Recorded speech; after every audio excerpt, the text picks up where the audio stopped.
those credits will be reduced from the academic bank of credit. So it's just a way where people earn credit and use this credit to get a degree, so that gets reduced, and then they subsequently keep earning more and more credits to get more and more degrees.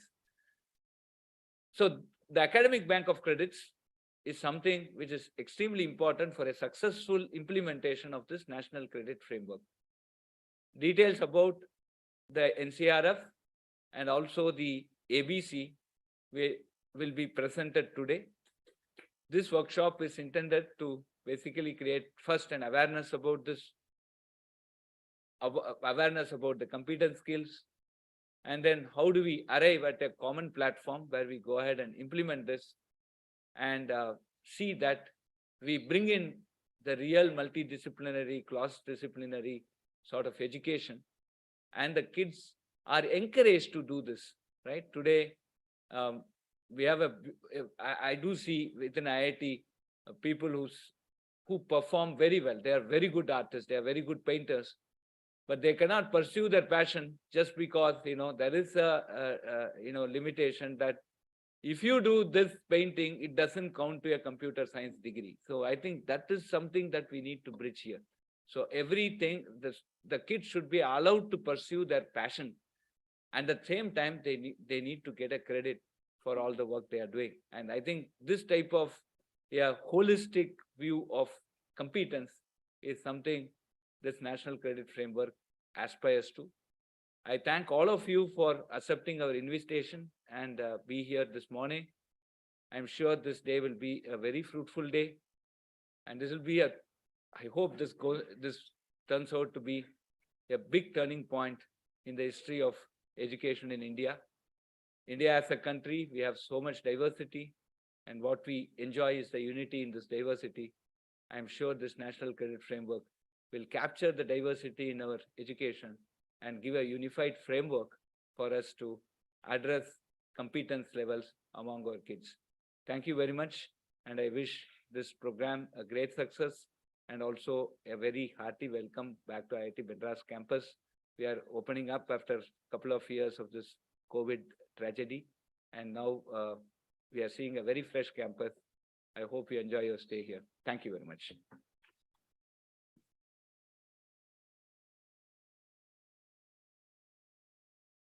Thank you, Professor Kamakoti, for sharing with us that insight on how different backgrounds contribute to fields which I think inherently we have been assuming are separate, but actually are quite unified. So we will now move to the main aspect of this event, which is the presentation on the National Credit Framework. There is a team here for the discussing this entire set activity. But the main presentation will be made by Dr. Neena Pahuja, Executive Member, NCVET. I now invite Madam to please make the presentation.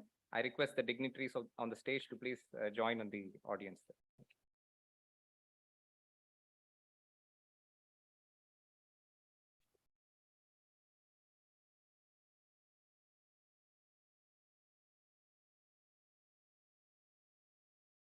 Can somebody put the presentation?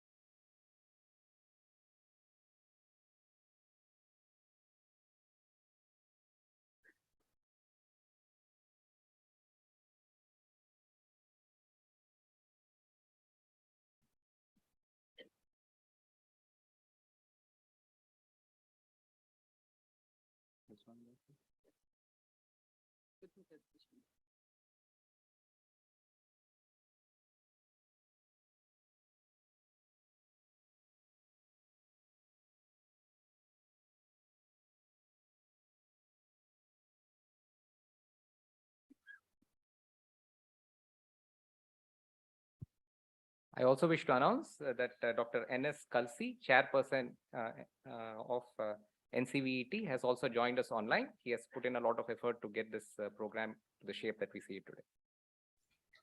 Namaskar, everyone.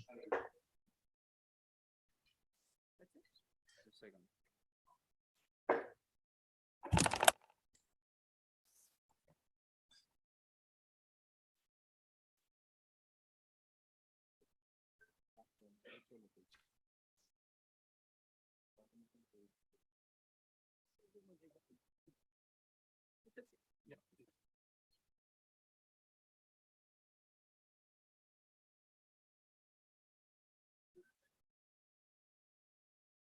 could just move the chairs.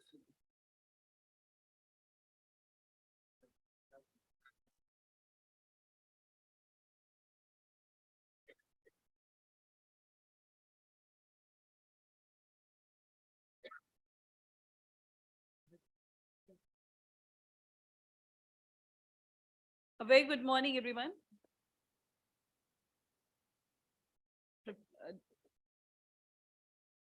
Just start in a minute after he puts the chairs back. We had wonderful thoughts from Professor Kamakoti, Professor Pratap here, JS from MSG, Ms.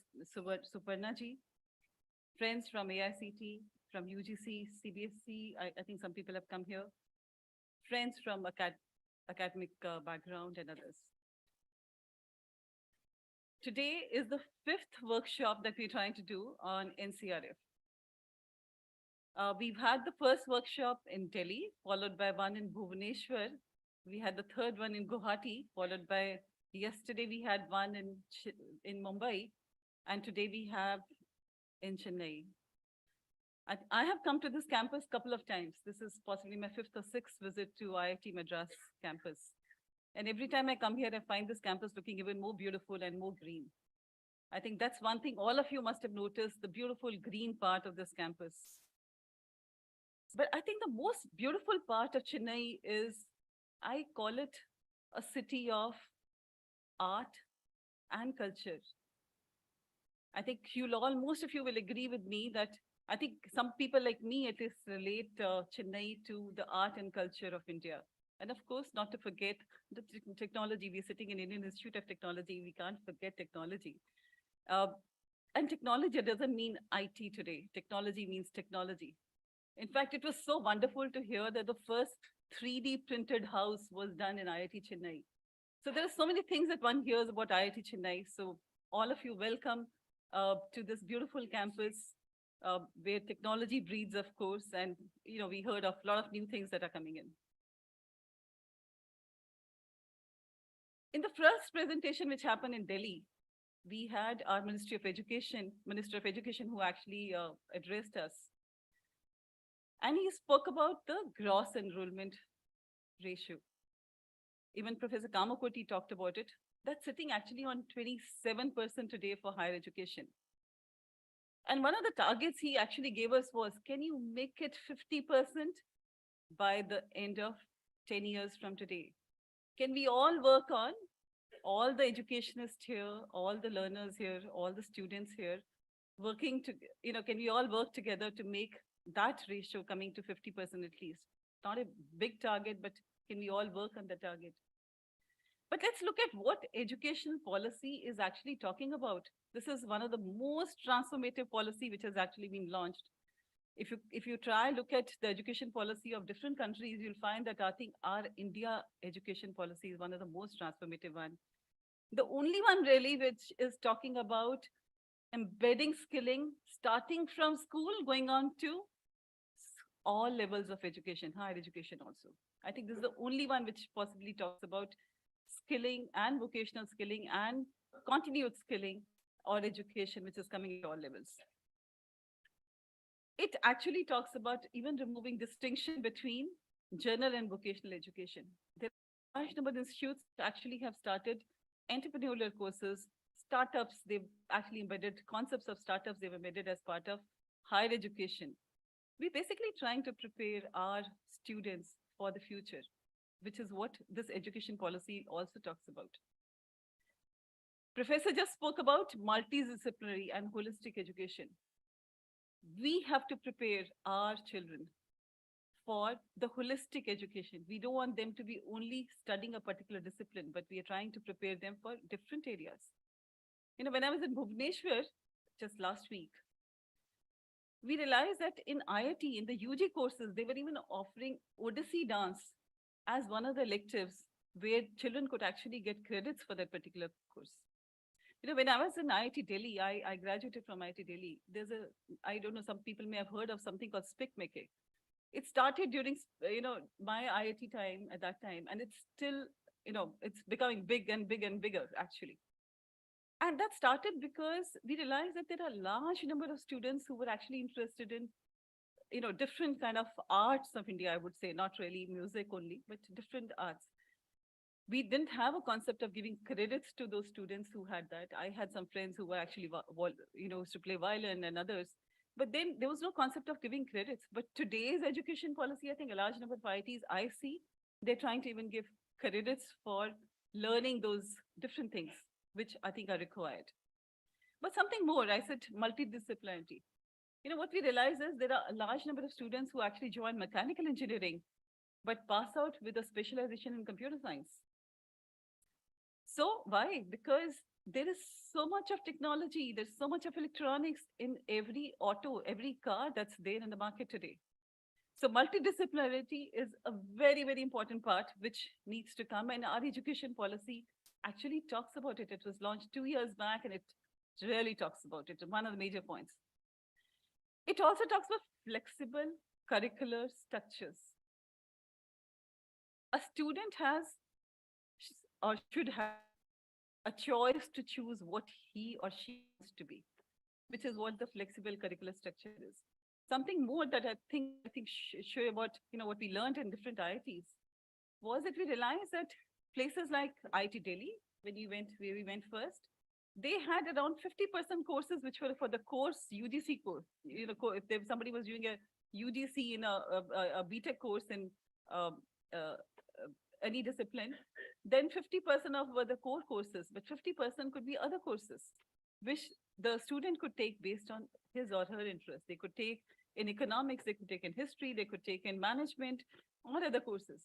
And similarly, what we realized was that in the other, at least in IITs, they already are following a concept of flexible curricular structure, but our education policy also talks about it. So how can we make sure all these concepts which are there, some, technology institutes we're seeing that they're already following it, are further taken to a next level. A comprehensive, credit-based academic and skill qualification framework. We've seen, a lot of cases, a lot of institutes are already following a credit concept and they give credits for all the courses. But can we also have credits for skilling? As part of NCVT, we've started this. So we are going to have 4 courses of different kind. We're going to have credits assigned to those courses. So if the child is doing a course on blockchain, or if child is doing a course on making jewelry, or somebody is trying to do a course on creating, say, aprons, or making leather goods. When I was coming to IIT Madras campus, I saw a lot of institutions, I think, who are working on the leather goods here. So if somebody is actually trying to do work on the leather goods, can we give credits for those courses, those kind of skilling courses also, which can be embedded? And of course, when the child graduates, the child gets those credits. And of course, all these credits need to go to something called academic bank of credits that we just heard of. There also should be a concept of prior learning. I think that's what is our education policy talking about. We've actually come across a lot of people say in Jammu, we heard of, there's something called Namda craft in Jammu. This is supposed to be a very beautiful, intricate kadhai, which is done in Jammu, which actually is almost getting instinct. But there are some people who know it. Can we recognize those people who know that? If we drive down here from here to Pondicherry, on the way we see actually beautiful, beautiful sculptures which have been done by people. Can we recognize those artisans who've done those beautiful, art pieces, rather than not recognizing them? So idea is to be able to recognize anything, any learning that anybody's had, not necessarily the academic learning, but other learnings also. If I know how to bake a cake, for example, can that also be recognized? If I know how to make some special kind of sweaters or special kind of aprons or lehenga, for example, for India, or special South Indian dress or sari, can that be recognized? So the idea is to be able to recognize all kind of skills, whether it's music, dance, any kind of gems jewelry, leather making, purse making, or others, can we recognize different kind of skills? Because today, when you get on to your job, it's not only about education that you need. It's the other skills. You need soft skills, but you need other skills also to be able to use it. Let's just take an example of a child who's doing computer science. So I don't know how many people have done computer science graduation here, but you have courses on algorithms. But can we use those algorithms for making sure our supply chains that we have are optimized? Can we make sure that we are able to find the best possible solution for loading a ship that's done? Could be part of Gati Shakti tomorrow. So all that, idea is to be able to get skills which are not only necessarily the base education, but I think getting into how it will be used in industry also. Internationalization of education, I think very, very important thing. We already have our, some BTech programs which are recognized globally, of course. But I think most of you may know that, when our MBBS child goes out of the country to a lot of other countries, they have to do extra courses. Can we actually come up with some kind of international equivalence for most of the courses that we do, for most of even the trainings that we do, is what it's talking about. So national education policy is actually focusing on all these major points and a lot more, of course, but talks about lifelong learning. I have done my PhD, but I think I need to be a learner. This is what it teaches me. And it tells all of us that, you need to prepare for the next part of learning. I think is education policy talking about, because what you're learning today is not going to be there tomorrow. So it's very, very important that you learn to learn, actually. Now, let's talk about the credit framework. How is the credit framework trying to achieve some of the objectives that we just talked about? Some of those, I spoke only some of the objectives. I'm sure there are others also of the NEP 2020. Creditization of all learning. So I think one of the most important point which comes as part of credit framework is creditization of all learning. So whether it's dance, music, Odissi dance, or Kathak, or playing violin, or playing any instrument, or playing a game, all kind of learning, or I'm doing a course on blockchain or artificial intelligence, or even if I have an IIT or I have an IIM who's doing an outreach program on, say, artificial intelligence for HR or artificial intelligence for healthcare, all this kind of learning needs to be creditized. It certainly talks about removing distinction between general and vocational education. That's one thing which the credit framework talks about. In fact, some institutes, who are AICTE accredited, they have started taking courses from skilling as the 8th semester course. So in 8th semester, typically in a BTech, students have to do a project. So they're trying to do a project which could be, say, AI or blockchain, which otherwise is not available. They don't have even faculty for those courses available within their institute. And they're trying to do the skilling courses which are available using, our skilling platform, and having the children to do those courses. So what is the advantage? Children, when they graduate out, they are ready for industry. That's the main advantage of actually this credit framework that we're trying to talk about. Multidisciplinarity and holistic education. I think that's one thing which is really it's talking about. A child has to have the soft skills. It needs to have employability skills. It needs to have digital skills. It needs to have entrepreneurial skills. Whenever the child passes out. I've been in industry for 30 plus years. And one of the things that I realize, our students lack when they graduate from institutes, even the best of the institutes, is the soft skills. They have the knowledge, they have the best of the technology knowledge, but how to convert that best of the technology knowledge to something which works in industry, how to handle people, the leadership skills, and others is what at times they lack. So can we make sure that our students also get that as part of the education, but also creditize that? And some of the ITs is what I realized after, it's the 5th place that we are in, are already actually running some of these courses and trying to do that. We spoke about accumulation, assignment accumulation and storage for these credits that we have and redemption of these courses. I'm going to talk a little more about it, maybe in more detail in the coming slides. So we are saying that we'll have, as part of National Credit Framework, and the complete document is also available on Ministry of Education website. It talks about comprehensive credit-based academic and skill qualification framework is what it talks about. It also says you may want to do a management course or a humanities course as part of your BTech in computer science or electricals.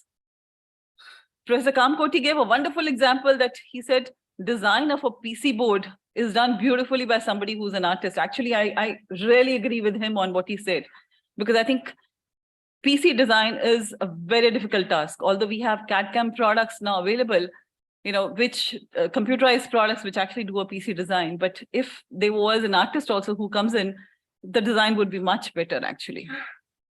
And this is how we'll be possibly able to transform India with the high quality education and, prepares our students which are ready now for industry and ready for what is required.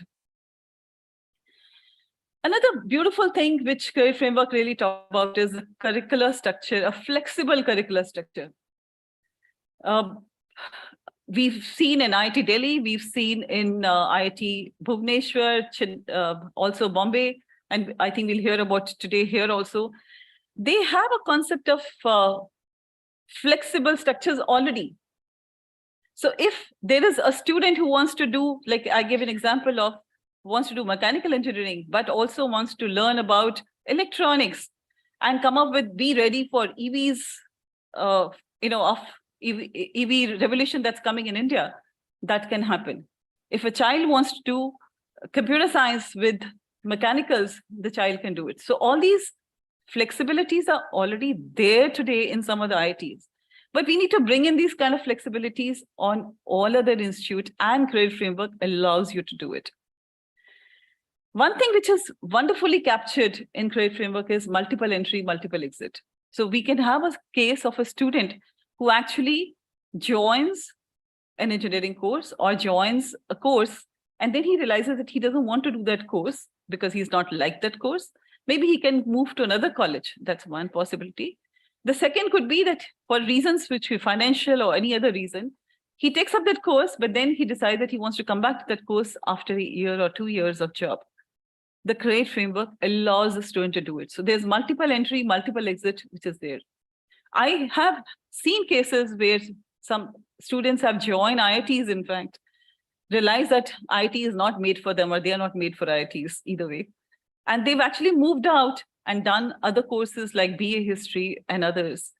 And some of them have actually been very, very successful in their career also.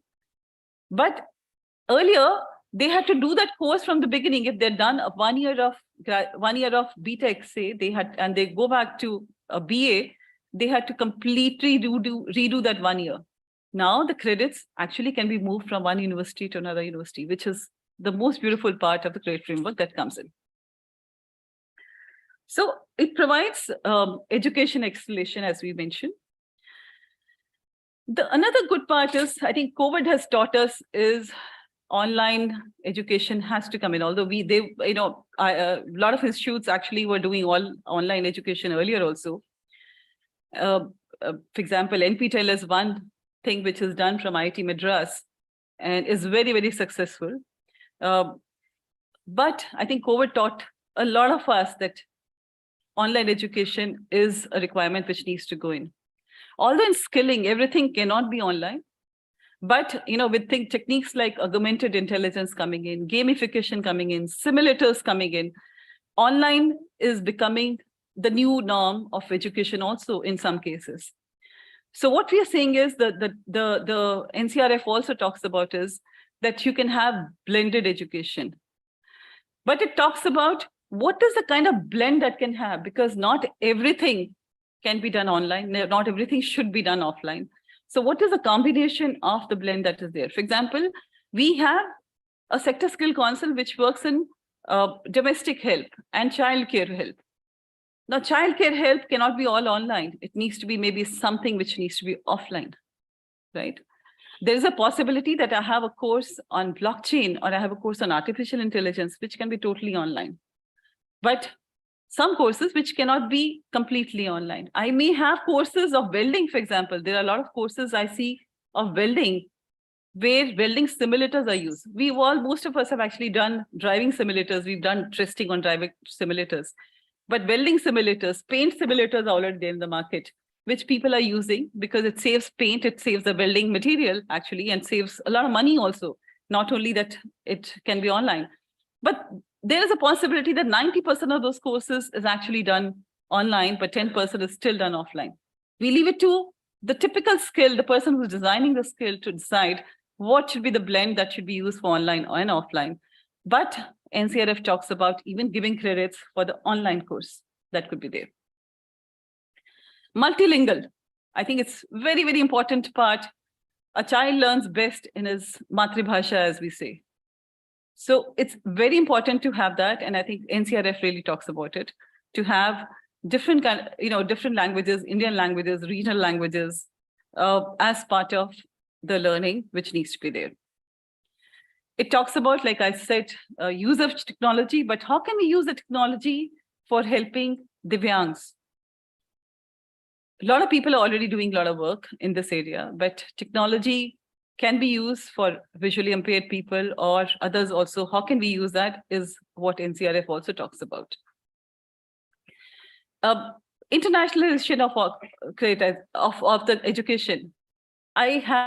We already hear of a lot of cases where students in India go out, or students from outside the countries, they come to India for continuing their education. How can the education or the credits of what they've already done be creditized is what it talks about. So if I summarize, there are three things that we are really talking about. We're talking about academics, we're talking about skilling, but we're also talking about experiential learning. I think that's what is combining and giving a credit framework. So let's just look at this beautiful diagram, which actually depicts what we are really talking about. So credit framework actually works on three different dimensions. One is, of course, the academic axis, which starts from preschool and goes on to the level of PhD. It also works on the skill axis, and it also works on experiential learning. So anybody who's worked on a particular area and has experience of handling that particular thing, it gives the credit for that also, is what it's saying. So if I look at this diagram, in the academic axis, from pre-nursery to 5th, we're giving level 1. From 6th to 8th is level 2. So anybody who actually finishes at level 8, it's level 2. 9th, 10th takes me to level 3, and we'll see how we can have multiple entry, multiple exit also in different examples that we have. And 11th, 12th takes you to level 4. And after that, we have going to UG 1 year, going on to PhD. But if you realize this, every year of learning after 8th standard gives you an increase in level of 0.5. So that's a beautiful thumb rule which is there. After 8th level, every year of learning, and we'll talk about what is every year of learning just now, is equivalent to 0.5 increase in the level, which goes on till level of PhD. So that's a basic, simple level, that's concept that's used in this particular credit framework. On the experiential level, we may have people who are trained, proficient, experts, and master. And we can have people who can decide what that is. And we'll talk a little more in details on the experience part also in the coming slides. So summary of the previous slide. And if you have any questions on the previous slide, I'll be happy to take those questions also, even in the middle. So primary and middle school. Primary takes you to level 1. The moment the child finishes level class 8, it takes you to level 2. And after that, you have a 0.5 increase, like I mentioned, for 1 year of learning, which is equivalent to 1200 hours approximately of learning. So we're defining every year of learning as 1200 hours of learning. But just for information, this is not 1200 hours of classroom. This is 1200 hours of learning, which means this may include demonstrations. It may have my self-study also and others also. So it's 1200 hours of learning, which takes you after level 8, after class 8, it's level 0.5 level increase, which comes after class 8 for every thing. So undergraduate level, a BTech could be 4.5 first year, second year could be 5, 5.5, and 6. And postgraduate could be similarly 6, 6.5, and 7, and PhD taking you to level 8. Now, one very nice thing which we noticed, and I think maybe I was not there in presentation of all the IITs, but what we saw in IIT Bombay yesterday was that they even have a case where if a child wants to finish after the three years of BTech, they're giving the child BSc engineering, so they possibly pass this via their board, and they're allowing that to happen also. So undergraduate course, although a child may take admission for a 4 years course, BTech course, but the child can actually do a 3 years and get a degree of BSc engineering. So real flexibility is what they're already doing. But what we need to do is to do this for most of the institutes. So the flexibility needs to come in more and more. So again, notional hours is 1200 hours. It could be, and what we're also saying is 1200 hours of learning per year is equivalent to 40 credits. However, it may be 40 for some, it may be 40 plus 40 to 44 is what we are saying. Some institutes actually have a little difference. They do it a little differently, but this is a typical recommendation that we're going. But all autonomous institutes, all universities, all regulators can actually finalize based on what they want to do. And there could be some variation based on what they do. So 1 credit is equal to almost 30 hours of learning is what we are trying to say here. And this is extremely important point. IIT Bombay, IIT Delhi was again the similar one. We had 30 hours. Bhubaneswar also was similar, I think. What we realized in Bombay yesterday was that there was a slight difference. They were actually saying approximately 60 hours equal to 1 credit. So every institute can have differently, but I think the concept of 1200 hours a year is same everywhere across. But the number of credits they use, IIT Bombay uses for a graduate to become a graduate is a little more. However, I think this is what is the recommendation coming out from this, which I think most of the institutes, what we realize, are following or similar things that everybody is doing. Something more which was not there earlier. I may be doing a UG course. I may be doing BTech in computer science. But before I pass out, I want to be a specialist in artificial intelligence, or I want to be a specialist in blockchain because it's going to give me wonderful jobs. So can I do a certificate course in that parallelly? Absolutely, yes. You could do an online course with that. So it allows you to do another course of your choice if you want to do with 1 degree that you're trying to do. So you can get the extra credits based on the courses that you're trying to do here. So let's see, what are we talking about? We're saying that all kinds of learning are going to be creditized, which is what is the credit framework talking about.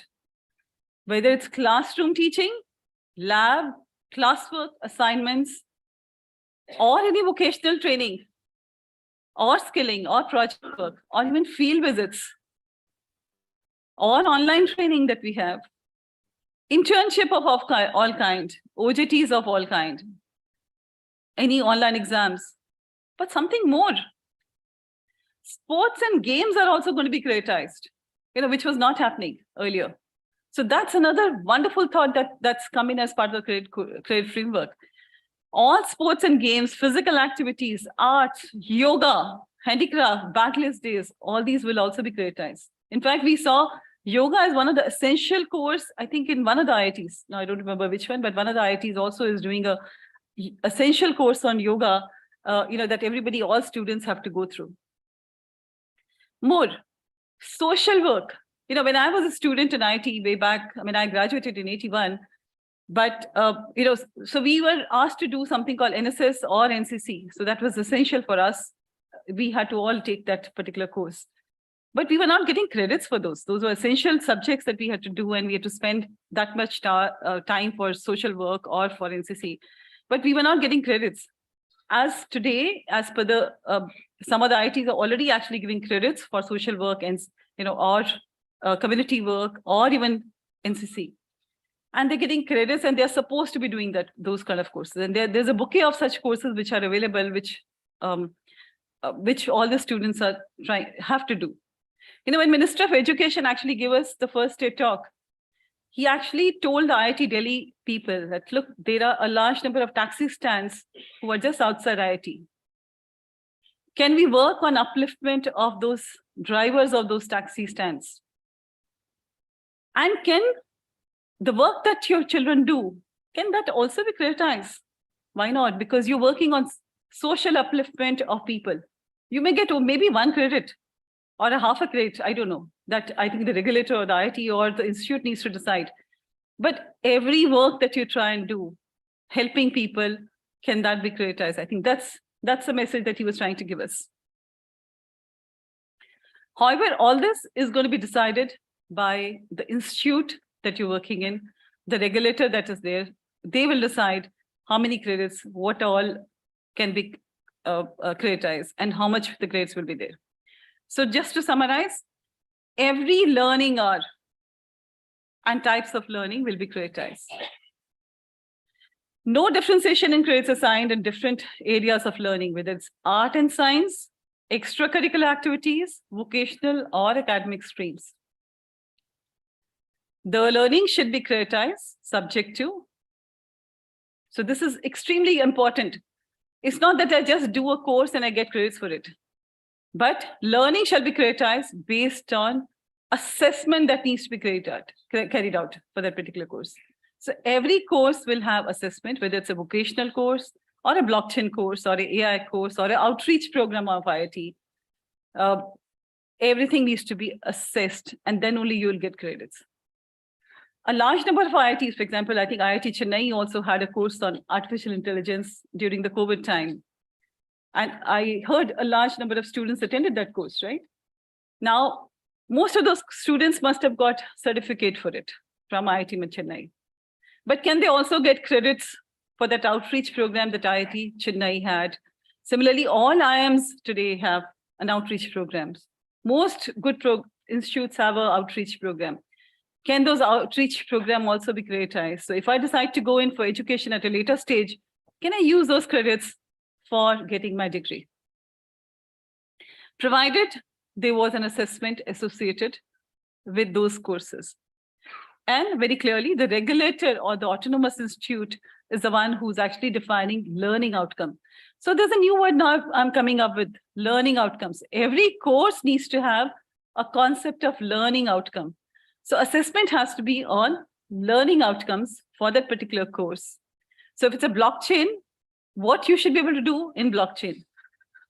If it's making an apparel or it's a leather making purse making course, I should be able to make a purse.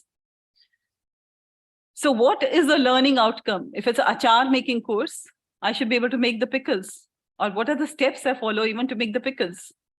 If it's a gem and jewelry, it's designing to actually the final implementation to polishing and everything. What are the learning outcomes that need to be there for that particular course that need to be assessed? But assessment is necessary, mandatory to earn the credits. There are assessment bands. So if I go back to my previous slide, we saw there were levels. So all these levels were the bands also. You can use the credits in that particular band for getting a particular degree in that particular band. So if you've done a course in that particular band, you should be able to get a degree in that band. So if I've done a course of UG level, I should be able to use it for my BTech degree. or similarly for a PG. So this concept of assessment band is also there. Accumulation of credit, I think we've talked about, but accumulation of credit is permissible if earned within the same assessment band, which is what you can use to get the degree. Relevance and weightage. So there's something more which is there. Every course can have a weightage. So what is the weightage? I think there are a couple of new terms that I'm coming up with. What is a weightage? We said level. We defined something called level. I could be at level 5. I could be doing a course at level 5. And I may be doing a course which has 3 credits assigned to it. So the weightage, the credit points it gets is 3 credits into level 5, which is 15 credit points. So there's a concept of credit point also, which has come in this, based on the level of course that you do. So you may do a course at level 2 of 4 credits or whatever, in which case you get 8 credit points. But typically in a year, if you're doing 40 credits at a UG level, say 4th year, you're getting 4 into 6, which is 240 credit points is what you'll get in the 4th year that you do a course. So this is a basic concept of a credit point that's also is there. And of course, learning, we said, can be online, offline, or a combination of it, which the author of the course, which means, and the regulator will be able to define what is the blend based on the type of course. If I'm making pickles, I better make pickles and show. I cannot actually do assessment, which can be totally online. There's a possibility I can see a YouTube actually for making pickles, but I need to be able to do that to actually do the assessment. So there could be a combination of, whether you do online or offline, and the person who's designing the course or creating the course will actually define what will be the blend. Since we talked about blended learning, the blended learning consists of, if we go through our website, it's an NCVT website, we've actually launched a blended learning guideline for vocational education, which has actually 7 components. 1, the theory, the lecture. We also have a concept of soft skills. Why did we put that? Because we realized that anybody who learns vocation, whether it's welding or auto repair or blockchain or AIs, you need to have employability skills also built in it. Even if I'm trying to do a web designing course, which is there as part of IT courses, I need to have a way to be able to deal with my client for whom I'm trying to do a web designing. So soft skills, employability skills is extremely important part, which is also there in it. Demonstrations, practical skills, tutorials, assessment, evaluation, and on-job trainings, and apprenticeship. So the blended learning has these 7 components, at least as part of skilling.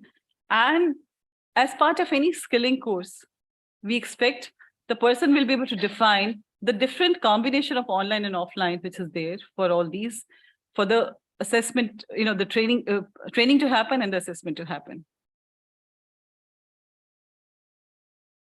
So what is National Credit Framework?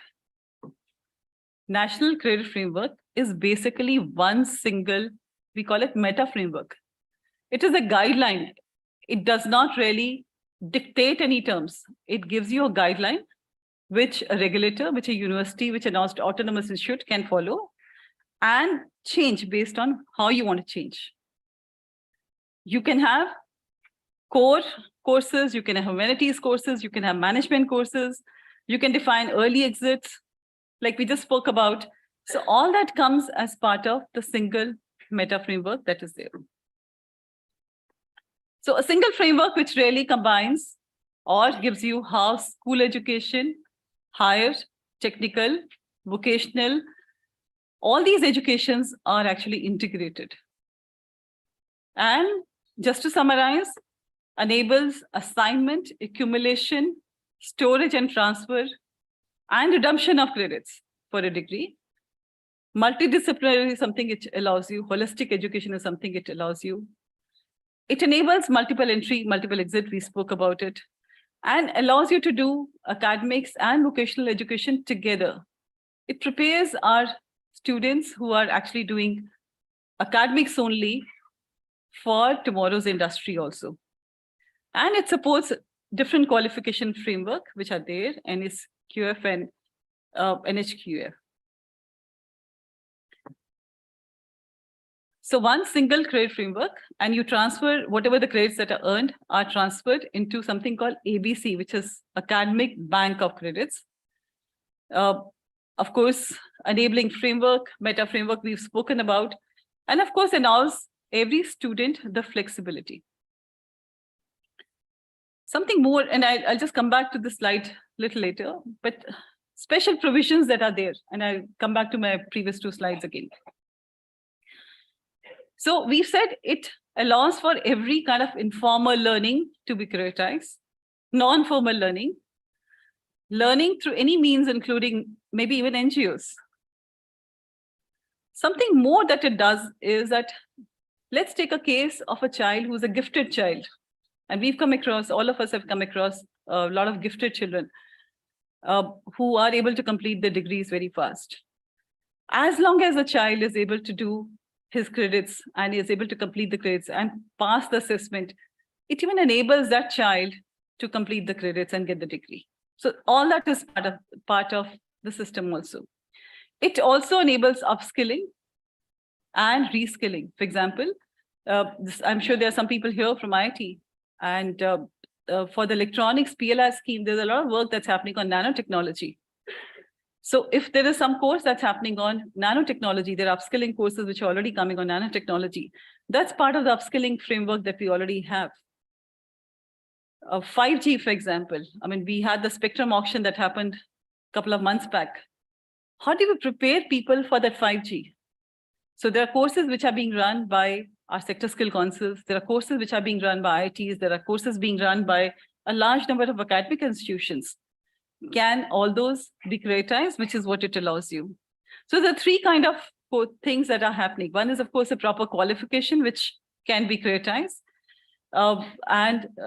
Second is national occupation standards. So you may have one occupational standard, which one chunk, somebody has done work in that area, but there's a new thing that's come in. So that's national occupation standard on which we want to do training in that area. You may have even small micro-credential, a concept of micro-credential where students or learners have to go via the training. For example, if you join most of these new companies like TCS or Infosys, Wipro, or even the MNCs, all our children have to go via a training. Can all that training be creditized? Because that's required as per industry standards. So can all that training which is done as part of their joining, can also that be creditized? Then OEM courses. There are a lot of courses which are done. For example, you may have a training on SAP, which is done typically there as part of an MBA course, or any ERP, or any IT course. For example, you may have course on cloud computing. Amazon does that, Microsoft does that. They have certifications. Can all those courses, which are OEM-based courses, can all those be also creditized? Our Tech Mahindra, for example, Mahindra, Maruti, they run a large number of courses for the students who join there. Can all that learning also be creditized, is what we are saying here. But there's more. Like I said, sports, Indian knowledge system, music, heritage and traditional skills, and performing arts, master craftsmen, all these also, the learnings that are happening in these also need to be creditized, which is what the system is enabling. So I just go back to this slide. This slide actually gives you, I think, what I've already spoken about. It talks about different levels which are assigned to different level of learning. So 5th year foundation takes you to level 1. 3 years of preparatory, post that, taking you to level 2 class. 8th is taking you to level 2. And post that, if you see this, there's a 0.5 increase for every year of learning.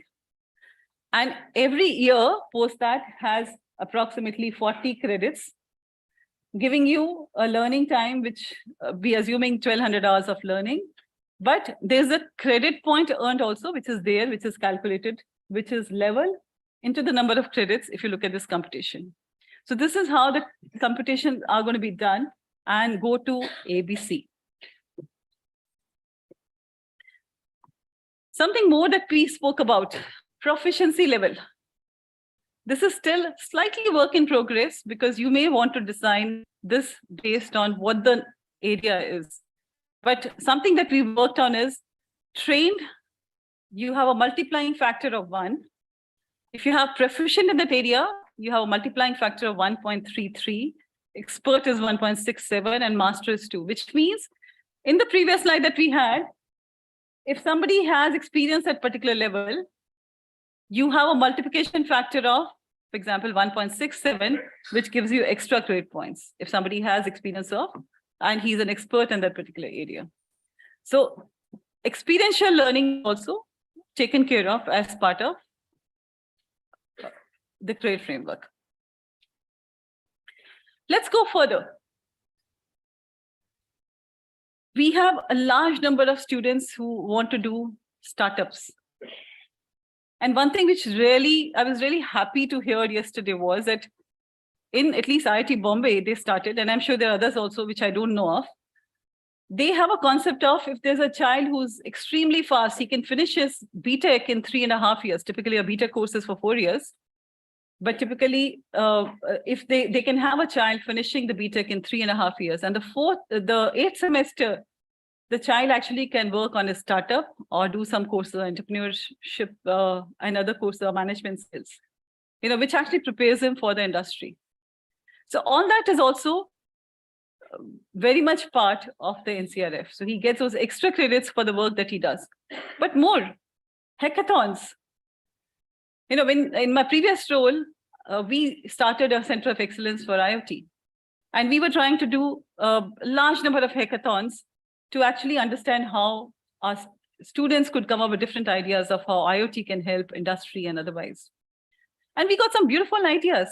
But what we realized was that when we were trying to do hackathons, the child who works on the hackathon actually knows a lot about that area. He not only knows about the area, but he also knows how to build that particular product using that area.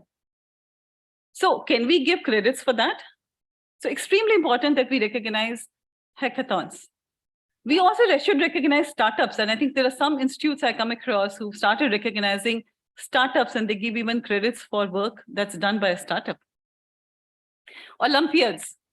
And of course, I did speak about RPL also.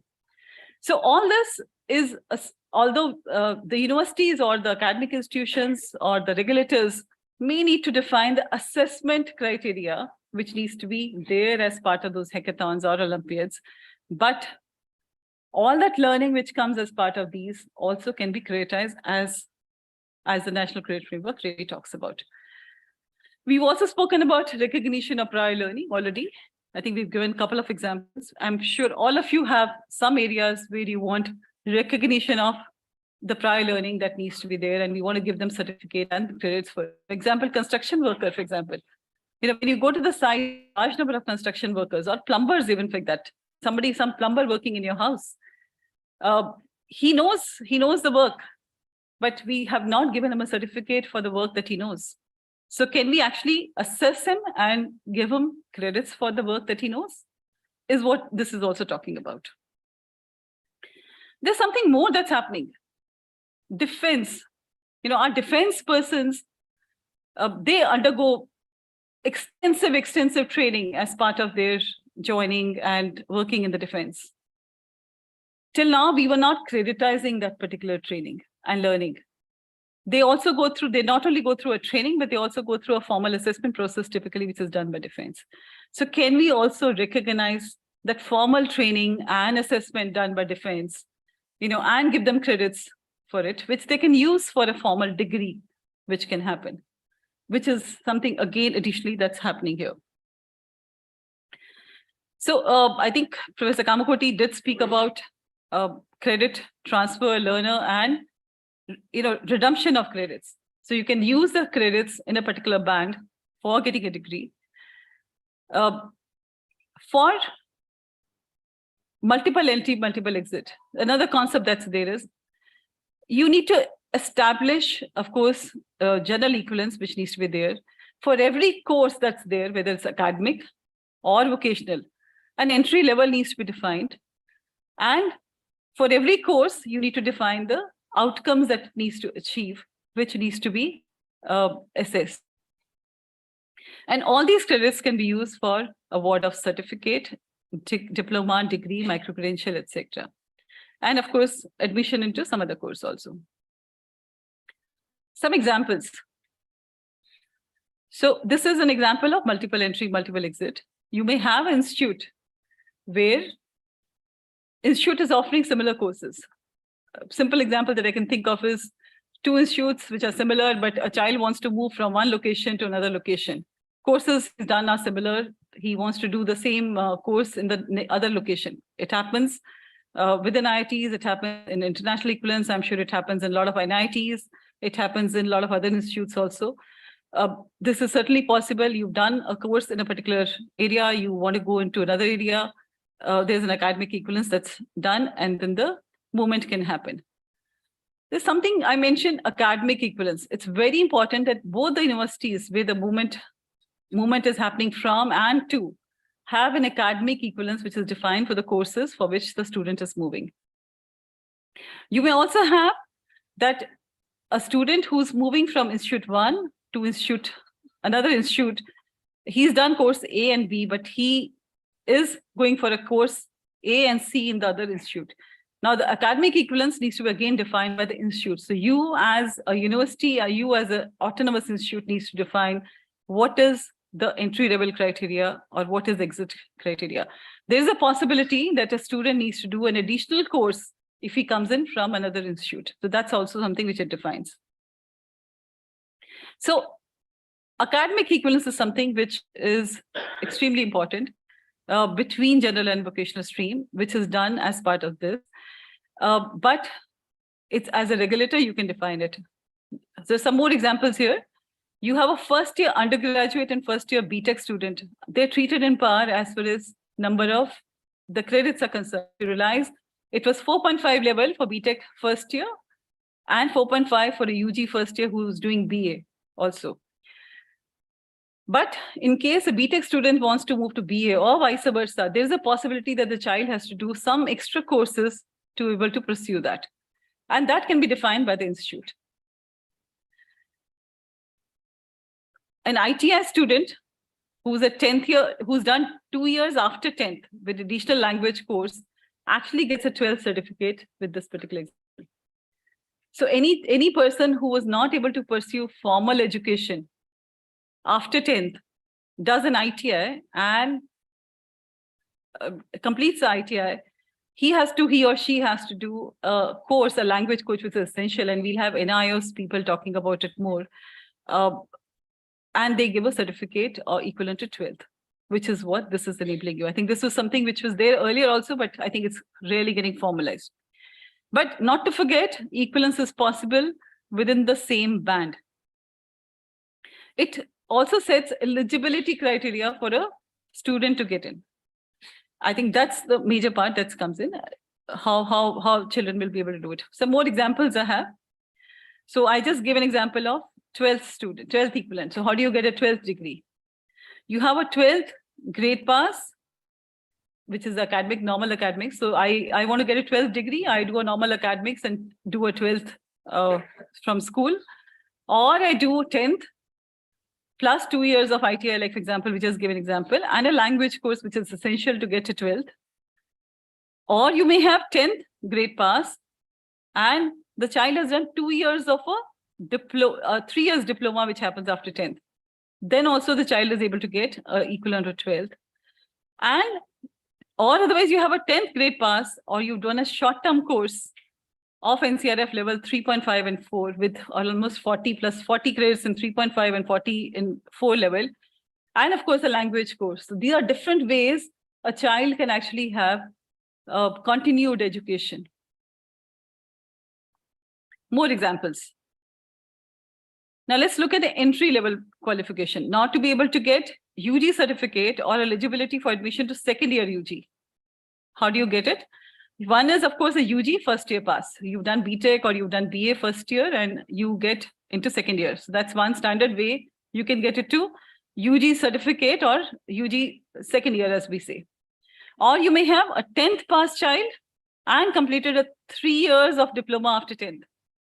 So what are we doing? If you look at this basic math that we're doing, it's 0.5 for every year of learning.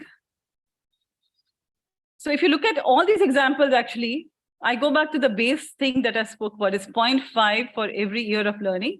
However, like I mentioned, there are some essential requirements. For example, language course. To be able to get the 12th certificate, you need to do a language course. So every regulator, CBSE, NIS, any state board can give a requirement that, look, you need to have basic, this many credits done, but you need to have a basic English level or Hindi level or whatever language that you need to pass out. Only then you get a 12th. So 0.5 for every year of learning, plus some basic things which may be there as part of the regulator or a state body who may define what needs to be done for a student to get a particular certificate. So I'm going to just summarize, I think, most of the points that we've already mentioned. So NCrF provides for multiple entry, multiple exit.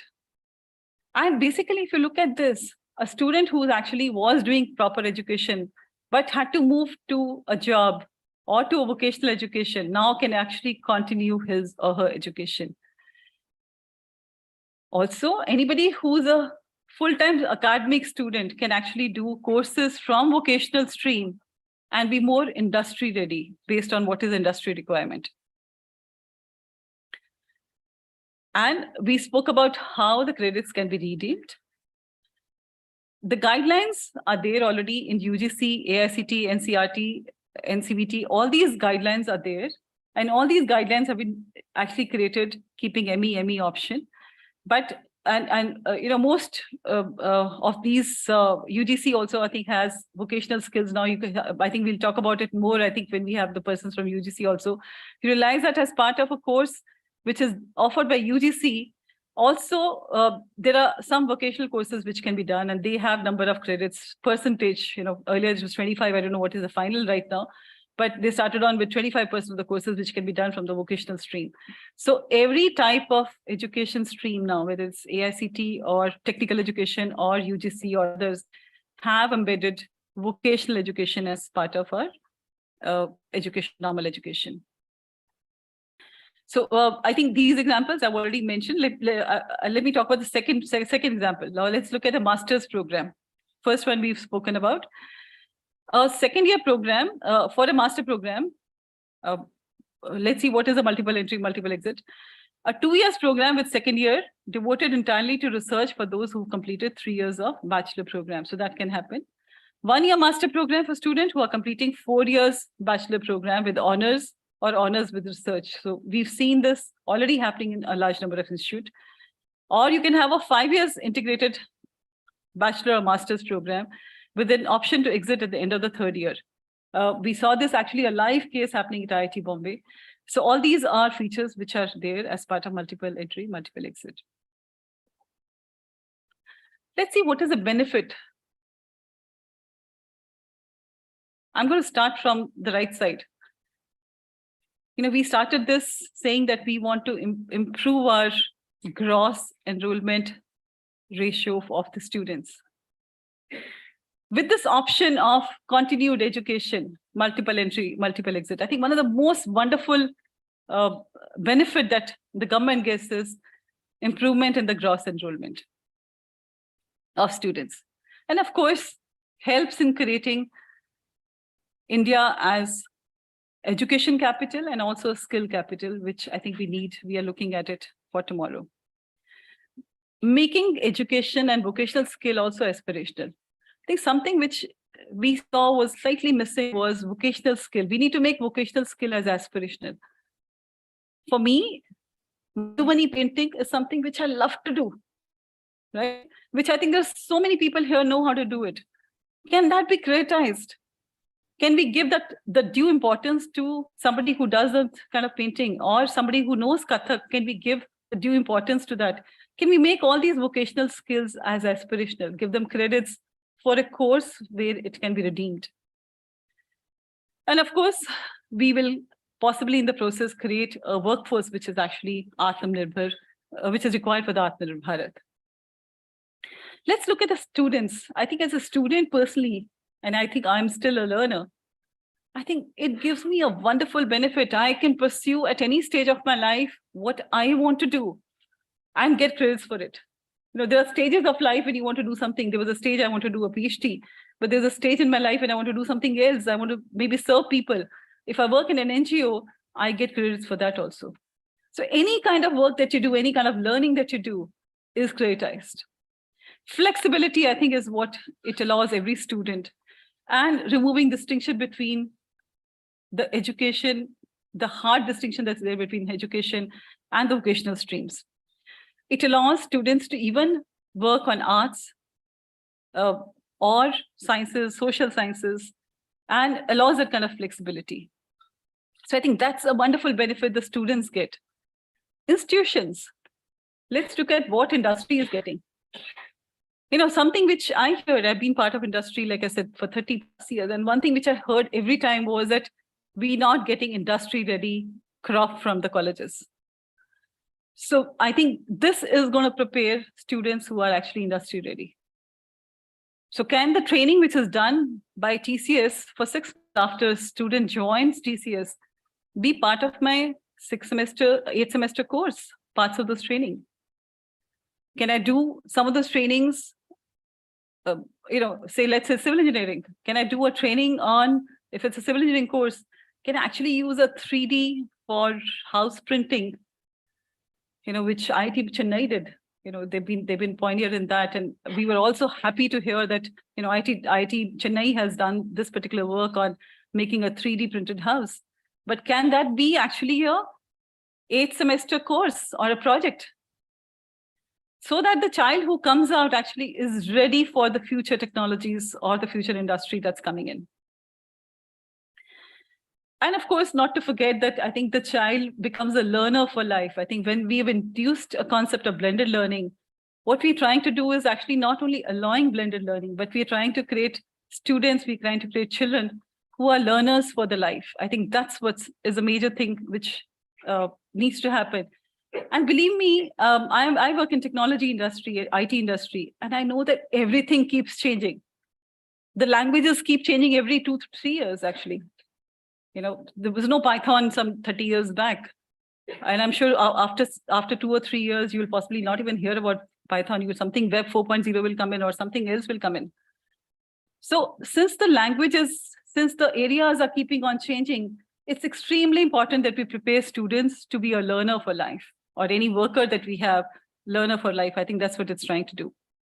I think that's the major institutions and industries, that's the kind of benefits they're getting. And of course, every reskilling, every micro-credential that they have also will be creditized. So these are some of the benefits that I think we get. Thank you so much. Thank you so much. I'd love to have any questions that you have.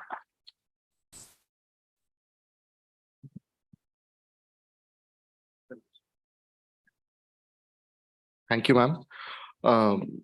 As you're all aware that the draft, this national credit framework is in the draft stage, and we would like to have your comments, incorporation, suggestions on the email ID, which is there on the screen, comments.ncrf@gmail.com. I would request all the participants who are present here or who have joined through any online platforms to please share their valuable comments on the email ID listed here, so that we are able to make this document more holistic and bridge the gaps if there are any. Thank you. And the draft NCrF is also there available for your perusal on various websites, on NCVT website, on AICT Ministry of Education, MST website. So you can download the document from there. Thank you. Thank you, Shri. Yeah, any questions? Can we take some questions right now, or should we take it to maybe panel discussion? Okay, so maybe we'll take the questions during the panel discussion. Okay, yeah. Good afternoon, all of you. I am Dr. Prabhavati, Controller of Examinations, Vinayaka Mission University Research Foundation, Salem. We have already registered ourselves in the academic bank of credits. It is a wonderful outcome that it is coming, and the idea is very good. But as implementation level, I am seeing so many problems. Why means, for example, I have told that equivalency has to be decided. So in the academic bank of credits, we have to upload our syllabus and everything in the first year. And some other universities also may be uploading. As a student, how do I know for which college my course is equivalent? How do I know? Where I have to go? For example, I have registered in a university. I have to get transferred to another university. How do I know that one? And when it will be decided, who is going to decide? And another point for me is, the academic credits can be transferred, but we are having so many programs like medical, dental, nursing, homeopathy. So what about that programs? That students can also be transferred from one college to other. So I don't know. That's okay. So let me try and address both your questions. Yeah. Let me address the second question, which is much simpler. Yeah. So this, I think right now what we have done takes care of technical education and UGC. We've not taken care of medical education law yet. But I'm sure over a period of time, those also could be incorporated. And that's the work that needs to be done. That's the second part of it. And once we have that, I'm sure that equivalence can be created there also. But coming to the first point, I think it's a very good question that he's asked. Who will do it? See, NCrF is a meta framework, like I said. So we giving you guidelines that this can happen. However, I mentioned during my complete presentation that it is the institutions, the autonomous institutes, the universities, the regulators who really need to decide it. NCrF does not decide all these specifics. It's the regulators, and regulators are all here. Some of the regulators are sitting here. They're the ones who have the flexibility to decide what they need to do, right? So once they decide, they can always put it in the framework. For example, like I mentioned, in IITs, they have decided. I gave examples. The reason I gave examples of IITs was that in all these workshops, all the 5 workshops that we're having, all IITs have given how they are trying to do it, right? I'm sure we'll have that coming from IIT Chennai also today. But all of the 4 IITs have given example of how they are trying to bring in flexibility, how they are trying to enable students moving from one IIT to another.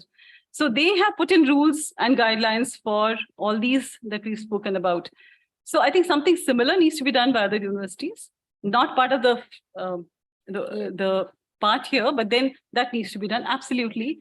And will be done over a period of time, I'm sure, Yes, which will enable this. Absolutely will be done over a period of time because that's why everybody is involved in it. Another point of mine, madam, because after you gave this ABC notification and everything, NMC and PC also had given a circular saying that last 10 years data we have to upload in the website of Academic Bank of Credits. But I don't know what is the utilization of last year's 10 years data uploading in the website. I'm unable to understand. And there won't be any transfer because already they have left the institutions also by getting degrees.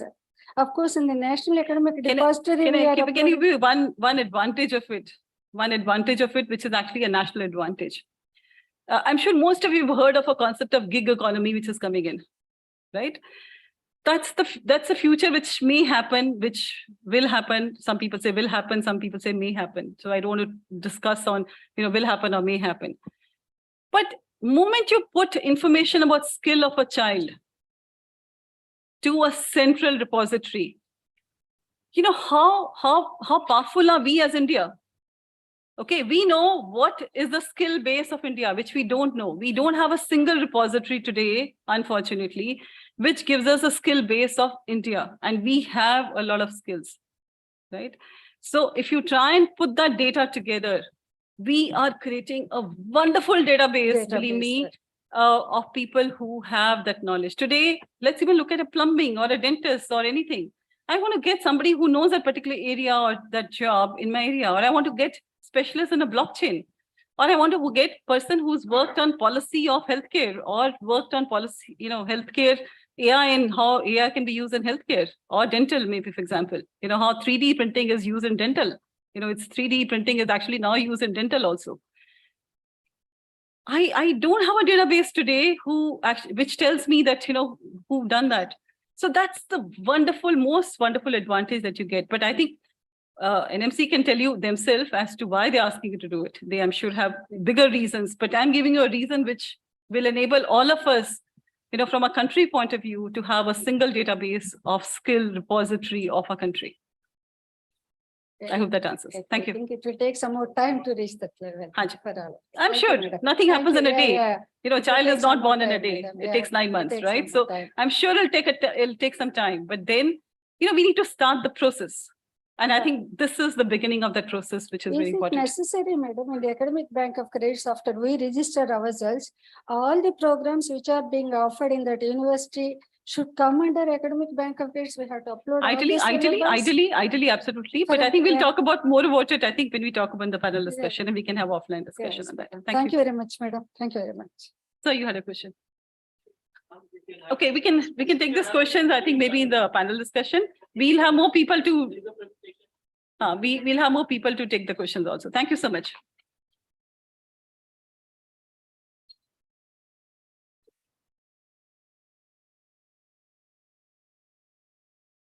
Thank you, ma'am. I think we had a very detailed presentation on the National Credit Framework. As you can see, a very complex set of ideas being brought to reality.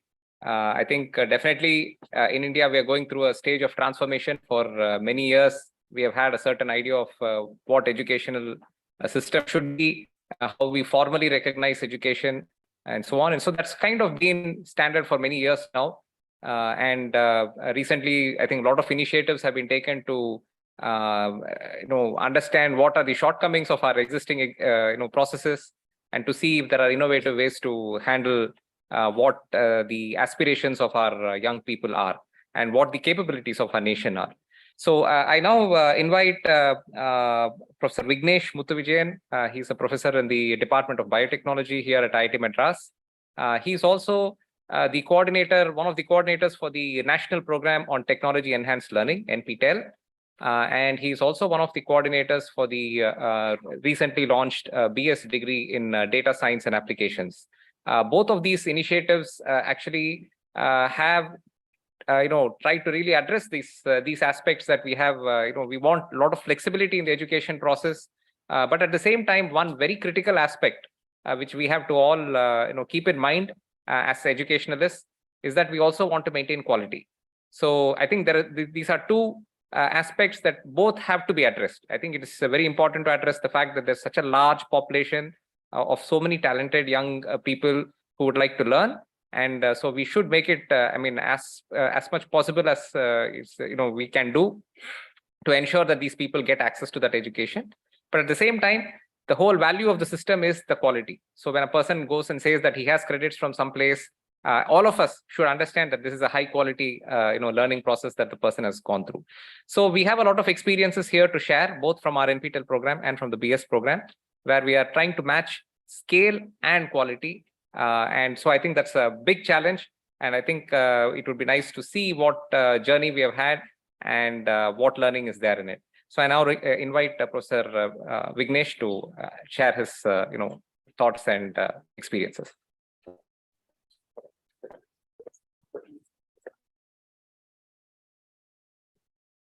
Right, change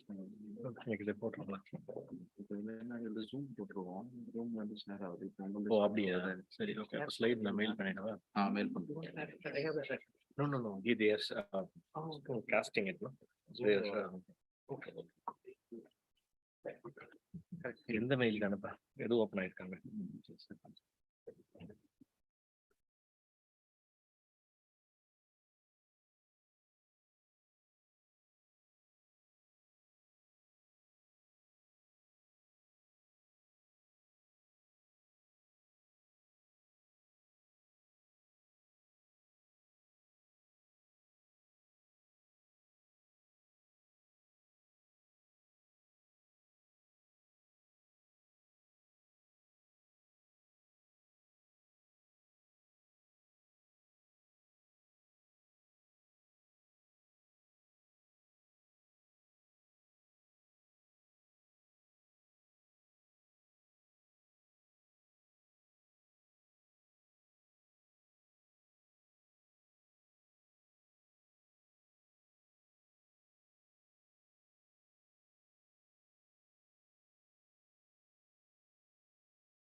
online would also be able to hear.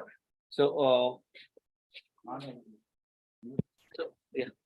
Okay, so basically at IIT Madras, we have been using credit system for a very long time. So I think since the day of IIT being started, we have been adopting the credit system. So I'm sure many of the colleges and universities have also now started using credits for their courses. However, whether the definition of the credit has been well understood or whether it has been communicated, especially to the students and to the educators, I'm not fully sure about. So what we will try to do here is we will try to cover the basic concepts based on which we have built our credit system and how we have been using the credit system over the years. And as Professor Pratap, our dean, mentioned, I'll also talk about how NPTEL and our IIT Madras BS in data science are aligning ourselves so that all this national credit framework and this NEP guidelines can be met so that we can move forward as a nation. So we initially had an old credit system, which was where it was defined based on the number of contact hours a student engages with the teacher or an educator, right? So basically, if I have 3 lecture hours, then the course is considered per week, then the course is considered to be 3 credits. So this was a very simplistic approach with which it was looked at, and that gave credits based on the number of contact hours alone. However, there is always a lot of effort which a student has to put in outside of the class. So that was not captured here. And also there were tutorial hours, right? So where a student comes and solves problems under the mentorship of the TAs and instructors. In that kind of a period, you don't really need additional hours of effort outside of the class. So now these two are counted for as 1 credit. When I have 1 contact hour of lecture or 1 contact hour of tutorial, it is being treated as 1 credit in both scenarios. However, the effort required is not the same. In case of a lecture hour, I have to go back, read, try and understand, like kind of sit back and digest the material which was provided to me, right? So that takes a lot of effort and time versus a tutorial hour, which is monitored and I just solve problems. So I might not actually need to put in the time and effort outside. So how can these two have the same weightage? So that was a question which existed in the old system. And also there were practical hours were treated as 3 hours of lab session was considered to be 2 hours, 2 credits. And again, some labs require record writing and preparation before coming to the labs, while some labs, basically everything could be completed within those 3 hours. So how do you differentiate these two? So these kinds of questions led us to moving to this current credit system, which we are using right now. So the current credit system at IIT Madras defines credits based on the effort put in by the student rather than the number of contact hours. So this is a little complicated compared to what most of us are used to.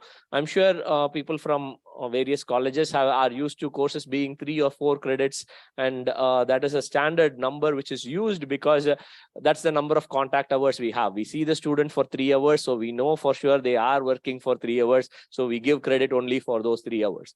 But we need to also understand, as soon as the student goes back home, they are expected to learn, they are expected to study, they are expected to put in time and effort to cover the content which we have taught in the class. So what we have done is we have introduced another factor, which is the effort which is required outside of the class. So this basically requires we have kind of rationalized it, and we have basically said for 1 lecture hour, the student needs to put in 2 hours outside to understand and learn the concept so that they can fully grasp what was taught in the class, right? So this is for on average. So some students might be extremely brilliant and they may not need those 2 hours, but there will be some students who are actually requiring more time and effort, so they would have to put in longer as well. So on average, a student might have to have at least 2 hours to fully understand and appreciate the content which is covered in 1 hour of lecture in a class. So this is the general guideline with which we go. And for a tutorial session, where you don't need to put in time and effort outside, either for preparation or for solving problems outside, then that is counted as 1 credit hour only, 1 credit only. So this gives a lot of flexibility, because now you have much finer quantization which you can do for each course. A course, when you have only 3 and 4, it could either be 3 credit hours or 4 credits. And what we are basically saying is, if I have to work for, let's say, 100 hours for earning 3 credits, for earning 4 credits, it will be 133 hours, right? It's 33% more time, which is not actually the case. Many a times that 1 extra credit will be a tutorial, and the student might not have put in more than 110 hours of work, but you are giving them 100 equivalents of 133 hours of work. So this kind of a problem happens when we have limited quantization. So that was one of the reasons we came up with this structure. So where we have various sessions, various categories, we have lectures, tutorials, which can be split into different things, and you can have lab sessions and outside hours. So the idea of this outside hours provides how much time and effort is required. See, for example, you can decide on what it is depending on the effort required for that course. So if a course has 3 lectures and does not have anything else, the outside hours is considered to be 6, giving it 9 credits. And so now what happens is, see, you can see that this is 9 versus the old credit system, which was used, would have been 3, which is the contact hours. In the old credit system, this would have been 4, where you have 3 lecture hours and 1 tutorial hour. But in the currently used credit system, we have 3 + 1 + 6, which is 10. So as you can see, the effort which the student puts in is actually rationally accounted for. So this gives a lot of flexibility. You can also have different structures like which were not existing in the older credit system as well, right? So this gives a lot of flexibility and actually correct accounting of the time and effort which a student puts in. So basically in IIT Madras, this is the number of hours we expect a student to put in for that course. So if a course is 9 hours, 9 credits, then we expect the student to work on it for 9 hours every week for the entire semester. So if the semester is 14 weeks long, they put in 9 hours per week for the 14 weeks in the semester. And that accounts for the 9 credits. So this is the kind of numbers we go with. So this has 2 advantages. So one is, from the student's perspective, there is no clarity, right? So when I take a course for 9 credits, I know that the institute expects me to work for 9 hours on this course. So now I will know how many hours I'm willing to put in on academic activities versus other activities, because all students have various aspirations. Although they are here to earn their degree, they are also here to learn various other life lessons, their skills, their soft skills, their managerial skills, leadership skills. All these things need to be groomed. So a student can choose to limit the time they spend on their academic activity and choose to spend a little more time on other activities. So for that, this gives them clarity on the number of hours they actually have to spend for a course. And based on that, they can actually choose. This is one aspect from the student side. From an educator's side, how does this help? So I now know that when I teach a class, this is what is expected from a student. If I am going to give them workload, it has to be proportional to the credits that I am awarding them. I can't overburden them, and I can't leave them very light that they are not earning the credits which they are actually being awarded. So now this is explicitly told, and the faculty have clarity on this as well. So this provides a very good understanding from both sides. And there is, when you are basically getting into a contract with full knowledge of what you are actually signing up for. So that is the idea with which this credit system has been established. And so let me talk about the BS program, where we have actually, it's a very experimental option which we looked at initially, and now it has become a phenomenon on its own. So I don't know how many of you are aware of this program, but if you are not, please do visit our website. You can search for the IIT Madras BS in Data Science. The website is onlinedegree.iitm.ac.in. So please do visit that website. You will see a lot of interesting information there, and you can share it to your friends, family, students, and so on, because this is one of the revolutionary programs from any IIT. So I'm sure everybody knows how a person can join for a degree in IIT, right? What do you have to do to join a BTech in IIT? JEE, right? So that's the only path. There is nothing else you can do. You have to do JEE. You have to be the top 1% of the lakhs of students who have come. So that's okay. So, but the problem is there are so many people who are talented, who are qualified, who are capable of learning from IIT, but are not given the privilege to learn from us simply because they couldn't already prove that they could crack one exam, right? So, okay, let me ask this question. So we are all educators here, right? So why do we give a person a degree? Why do you think somebody gets a BA, BSc, BCom, BTech, whatever degree, MBBS, whatever degree? Why do they earn that degree? So they have studied that subject, right? So recognition is what they get. I'm saying, why are we giving them that degree? Yeah, it's a formal education.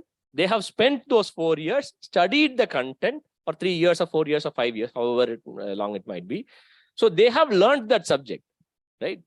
We are not giving it because they cleared an entrance exam, right? So if that is the case, then I don't have to conduct a college, right? I just conduct JEE and I can give them a BTech degree. So all top 100 ranks get BTech computer science. Top next 100 ranks get BTech electrical engineering. No, that's not how it works. They have to come and study. So the degree is actually for what they study at IIT Madras. Process we use to selecting them is just a way to filter candidates, because we unfortunately cannot accommodate all the 15 lakh students who are interested in joining our institute. So this model which we have adopted aims to address this desire of students to learn from IIT Madras from a very different approach. We have something called a qualifier process. So this process, basically, we teach you content related to data science for 4 weeks, which is basically part of the first term courses. So imagine this, like a mechanical engineering student, a B.Tech mechanical or BE mechanical engineering, they would study what maths, physics, chemistry, computer science, and engineering drawing in the first semester, right? So let's say these 5 courses are there. What if I can say, you come and study these 5 courses with my college, and 1 month later, we will test whether you have understood what I taught you. If you have understood, continue studying with me.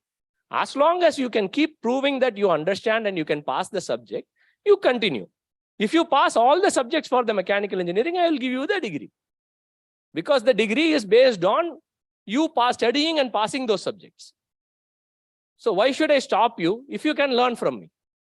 So this is the philosophy with which this program has been established. So this because this has this option of learning at different levels and continuing through the program, and students may want to learn at different pace. They have the flexibility to do that. And there is also this option of leaving at different points based on the credits they have earned and based on the courses they have completed. So this actually has, you can get a certificate or diplomas or 2 different degrees. So there are multiple exit options which are available for the student. So they can basically get a foundation certificate in programming and data science, or a diploma in programming, or a diploma in data science, or you can earn your BSc in programming and data science, or the BS in data science and applications.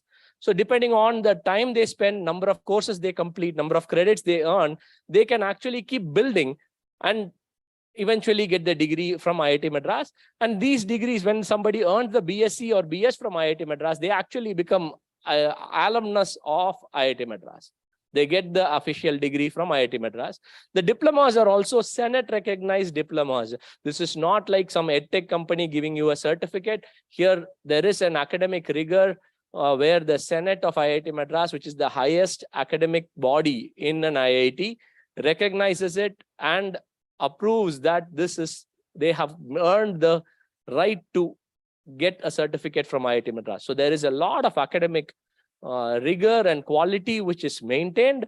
So there is a lot of hands-on experience that we give, and this helps students to get that flexibility where they can earn credits and move from one level to another and get exit options as and when needed.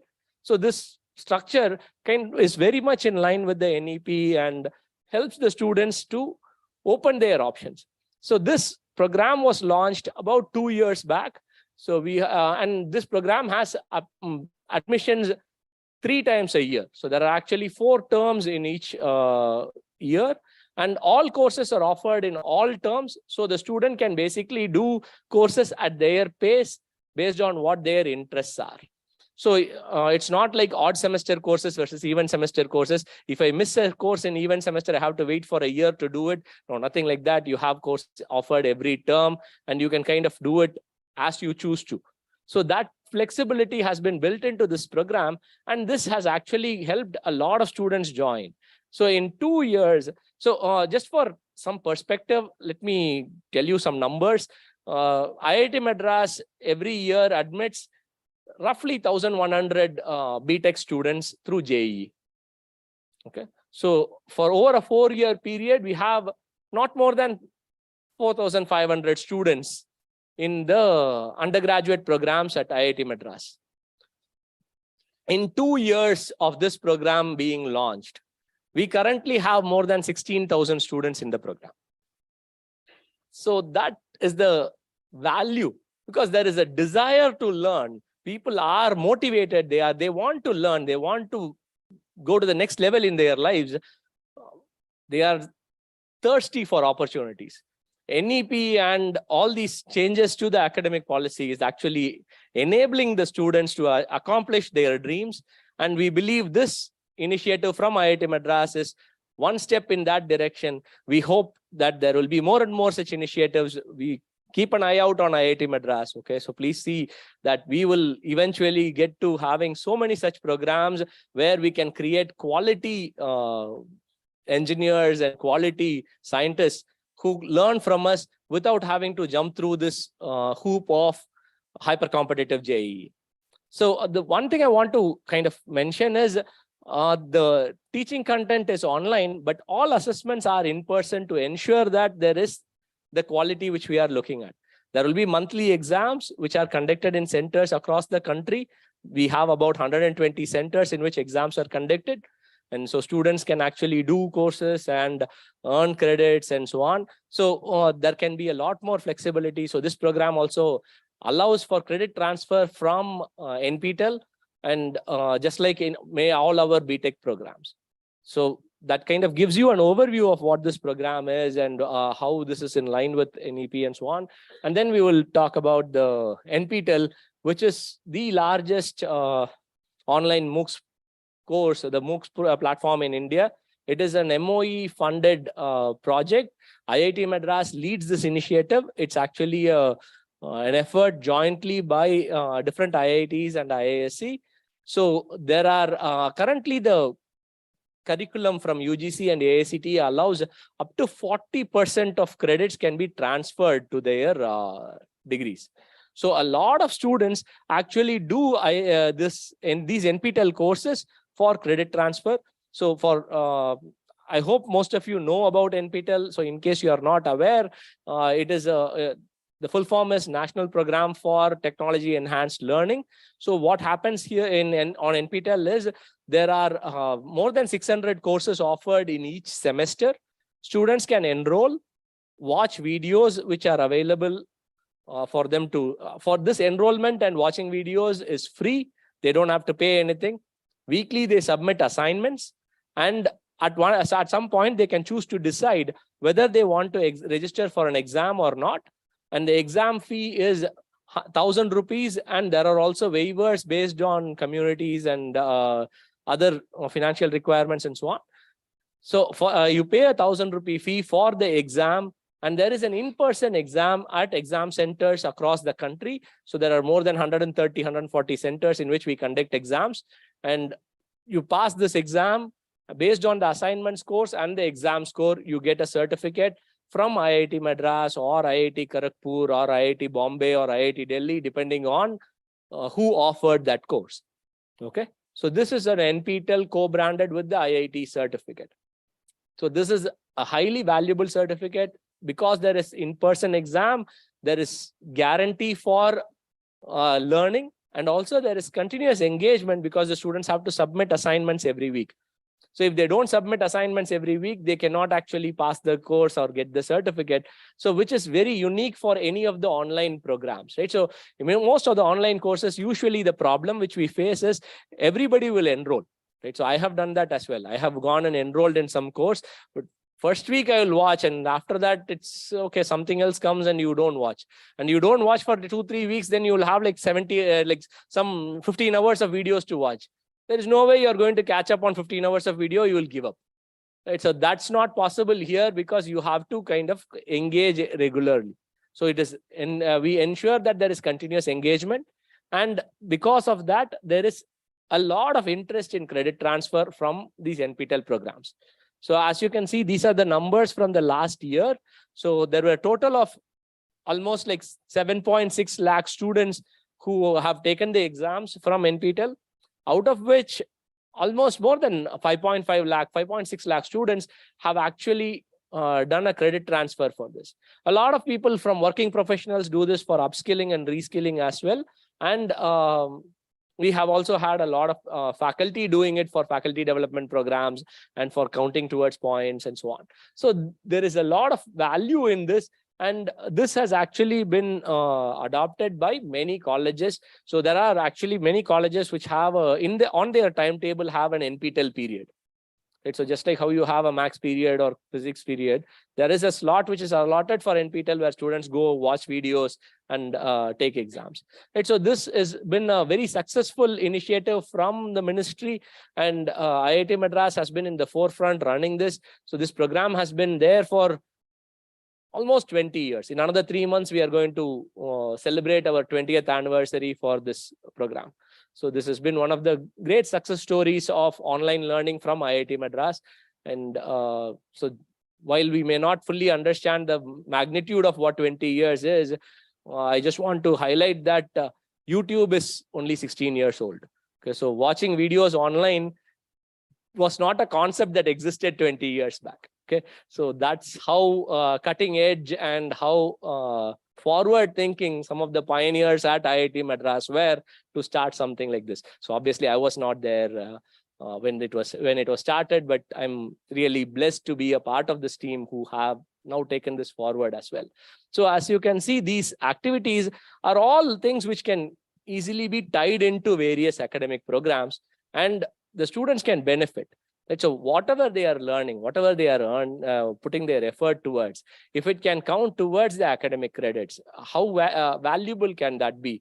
Will they be more motivated to learn rather than saying that, straitjacketing them, saying that these are the courses you have to do, and you have chosen a BA in sociology without knowing what sociology is. So 90% of the courses you study will be only sociology. No, that's not really healthy. The students have to be given the flexibility to learn what they are passionate about.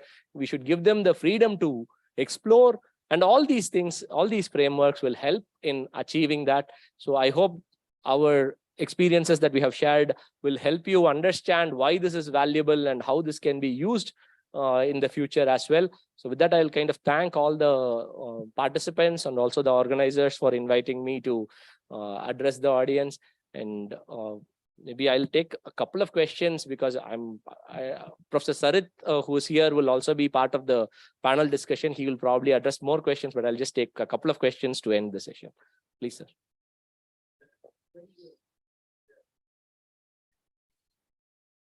So there is a multiple entry option as well. So I did not talk too much about it because there is an option to enter at the diploma level and get the diplomas or certificates alone. That is possible. There is a multiple entry option. There are two entry options. One is at the foundation level and one is at the diploma level. But we recommend that students at least come to the foundation level, because there we build the concepts so that they can be successful at the diploma level and the skills can be built on that. But if somebody believes they already have the foundation level, yes, we do admit students at the diploma level.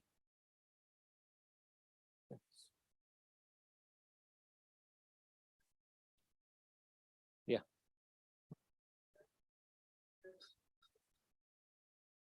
So you can have 40% in each semester. You can have up to 40% in each semester.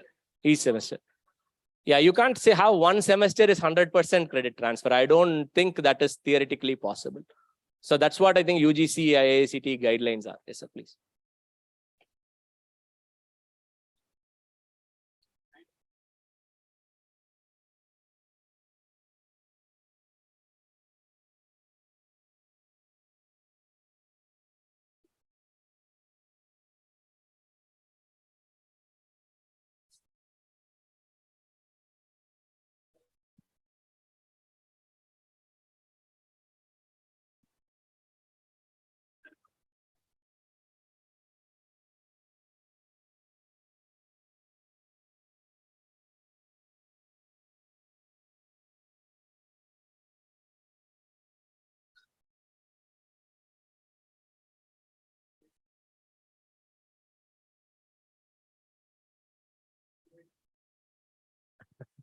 Okay. Yeah, thanks for acknowledging it's a difficult question. So IIT Madras is planning to offer BS courses in other domains, but our strengths are primarily in technology and engineering. So we may have most of the programs which will focus towards that, but we do have arts courses and science courses at the master's levels.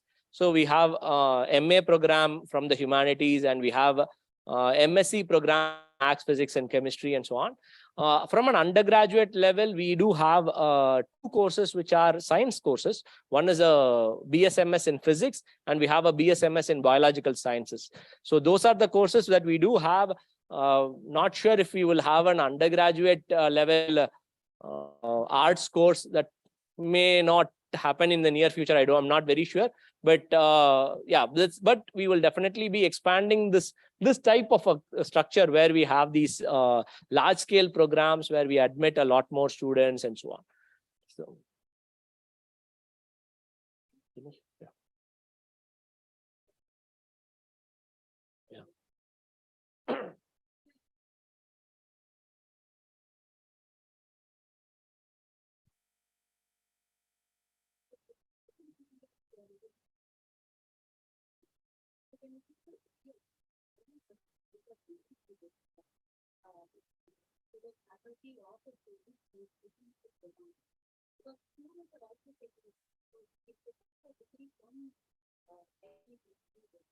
Okay. So thanks for this question. So see, for a degree to be offered by an IIT, it has to be approved by the IIT Madras Senate. From IIT Madras, approved by the IIT Madras Senate. And most of when you look at these NPTEL courses, there are various offering institutes, and there is a difference between the processes. So it's not, I don't know if we can offer an IIT Madras degree based on courses from NPTEL, but the ministry is working on a mechanism so that students or learners who have earned credits through this can actually get degrees based on that. So the ministry is working on a mechanism, and at this point, I don't know how exactly that is going to work out, but so some framework for that will eventually come. So I think with that, I will kind of end. Okay. So, okay. Last question, please.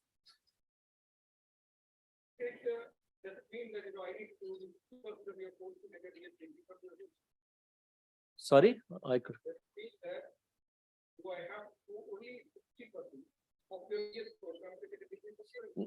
No, not really. So.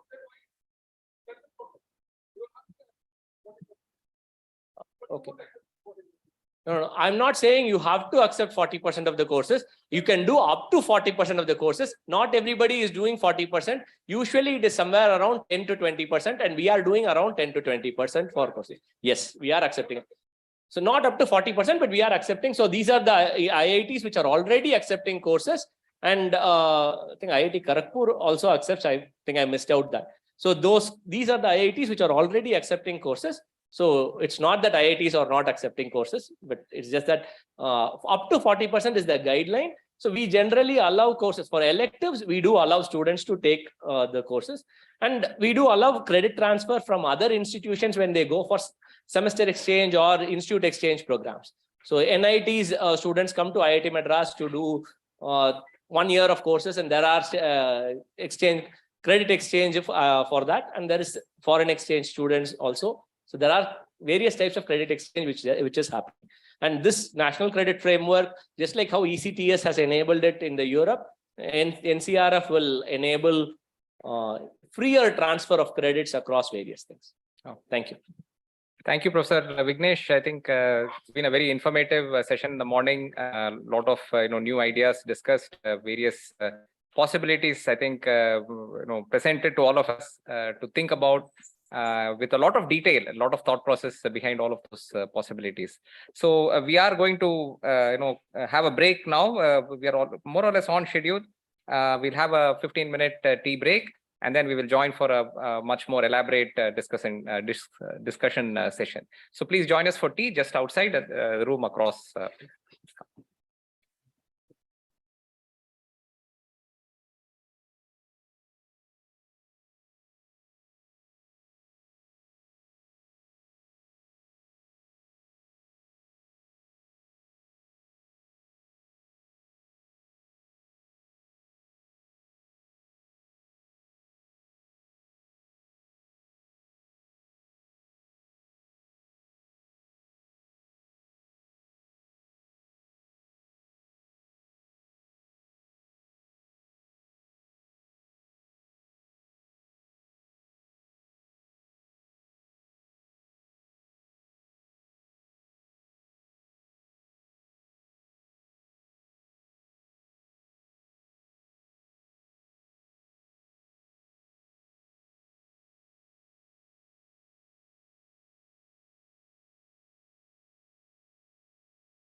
Shri.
Good afternoon, everyone. Welcome back. We'll get started with our panel discussion. I think as we saw right after the presentations, there were many questions in a lot of people's minds. And I think because of the diverse audience we have here, I think perspectives are going to vary. And I think that's the basic purpose of having this gathering, for us to exchange these ideas and thoughts, because something that we may see from a higher education perspective may be quite different when you see it from the school education perspective and so on. So I think it's very healthy to have a good discussion, and we're now going to have a panel discussion process which will enable exactly that. To moderate the panel discussion, we have with us Professor Sarit Satyan. He's a professor in the Department of Applied Mechanics here at IIT Madras.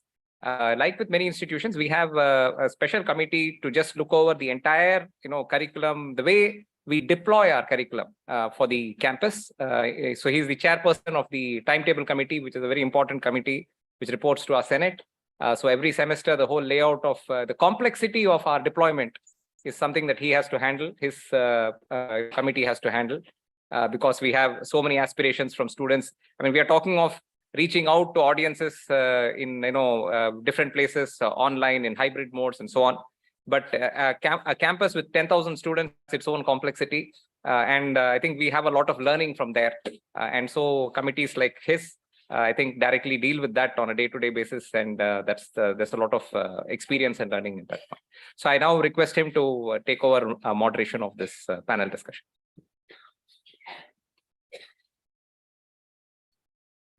Thank you, Professor Pradap. So welcome back. So we had two wonderful presentations in the forenoon session, that is just before the coffee break. So I think all of us have got fairly good amount of idea about what exactly is this framework. And then later my colleague Vignesh talked about our experience of proposing this BS online program to reach out a large number of students. So as always, right, the framework it's a framework, right? So it is while when you try to implement it, right, you have a lot of challenges and a lot of checks and balances. Only then it will be useful, and it will give you the exact results, because our objective is to increase the gross enrollment ratio. And this is a very wonderful idea. I don't know why we never thought about it earlier. Maybe this is the right time to think about it now, because of the digital inversion is so large. It's probably it is easy to implement it also. So in that sense, right now, this is a very wonderful idea. So that now when you look at from a very our societal perspective, right now, it gives a lot of hope to the underprivileged class of our people who otherwise will be really afraid of joining a program for several years. They do not know how to sustain and how to continue the studies.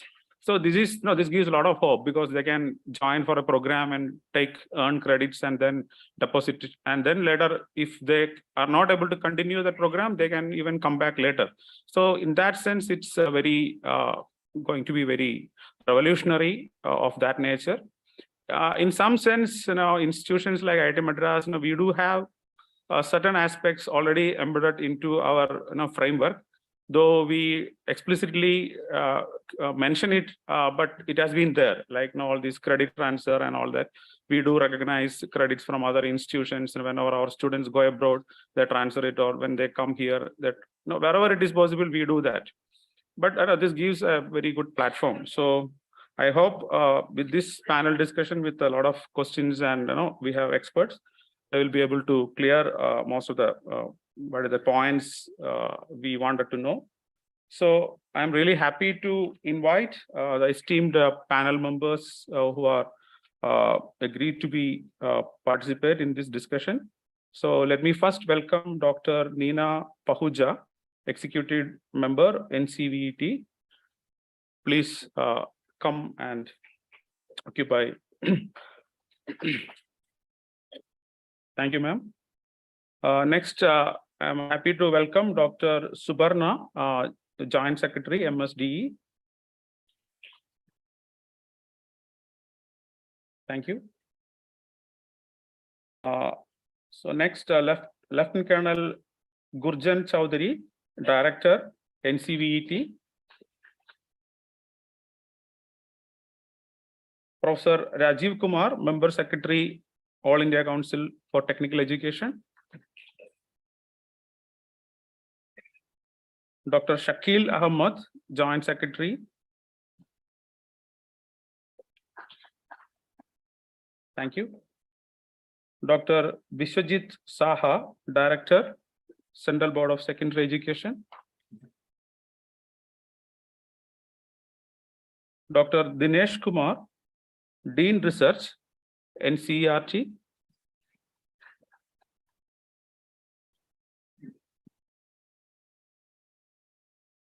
Mr. Vijay Kumar, Director, NIOS. We have also Dr. N.S. Khalsi, is a chairperson of NCVET, joining us online. So welcome to you, sir. So, okay, so before we actually start this panel discussion, let me just start with a opening question to the esteemed panel members. So now we have formulated a framework. So what is the biggest challenge we are going to face? Because we as a country, right, we have n number of universities, n number of school boards, and a lot of, maybe some conflicting pathways and all that. So what is the biggest challenge before us? Because we have to see the result of this program, in maybe in 2 years time or 3 years down the line. So what is going to be the biggest challenge we are going to face while implementing this into a reality? As far as I'm just thinking from a student perspective. Yeah, please. Actually, during this tea break, I was just discussing this challenge with my colleagues. And while Madam was presenting the very beautifully presented framework, the first question that actually came to my mind is that whenever we are putting a new system into place, however revolutionary or however delayed it might appear to be, but I personally feel, and I'm sure a lot of you will also agree with me, that the mistakes of the past that we have done, that should not be, given any place in the new system. We may commit new mistakes, but the old ones that we have committed, at least those should be well taken care of. And one of the mistakes that I personally felt, because I had the opportunity of working in Human Resource Development Ministry, and that too in school education department, was the weak point, and the weakest point of our education system was the early childhood care and education. The RTE did not include early childhood care and education as a right. It just said that, okay, states should take initiatives to implement it. So this never really took off. And I'm a science student, and I know very well, and there are research studies to prove that the early development years of a child are very critical as far as learning outcomes are concerned. So my real challenge that I feel that this system, new framework would have it before it is to give a basic even level to both the child in a rural area and an urban area to get quality early childhood care, so that nobody starts with a disadvantage in the system. So if that inequity at the very early stage is taken care of, then I can say that yes, we are beginning by not factoring in what we were aware of the inequity. So that is the challenge, first challenge that I see. I'm sure I would also like have to answer that question Yeah. Yeah, Dr. Kalsi, please, sir, go ahead. See, when this entire NCrF was conceived, I had a chance to have a lot of discussions with a lot of groups from varied backgrounds. I discussed this with all the 1100 universities in the country. I discussed it with all the state boards, with all the state technical education boards. Can you hear me? Yes, sir, you're audible. Can you hear me? Yeah. You're audible, sir. Sir, if you can be a little louder, sir. अब इससे ज्यादा ऊंचा बोलूंगा तो गला खराब हो जाएगा. We can raise the volume. Yeah. Can you raise? If you can. Now, raise the volume. no, I am now nearest to the mic. So I had discussion with all of them.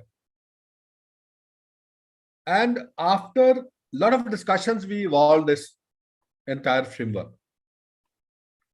The biggest challenge to my mind is to make the implementers of the national credit system aware of how this entire system is going to function. Let's understand that this is a framework. This is not a regulation.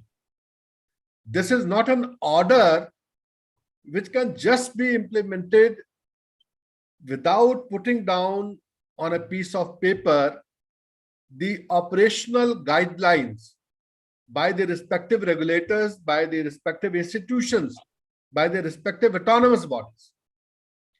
Now, we are all aware that we have implemented such systems through IITs for last 40 to 50 years.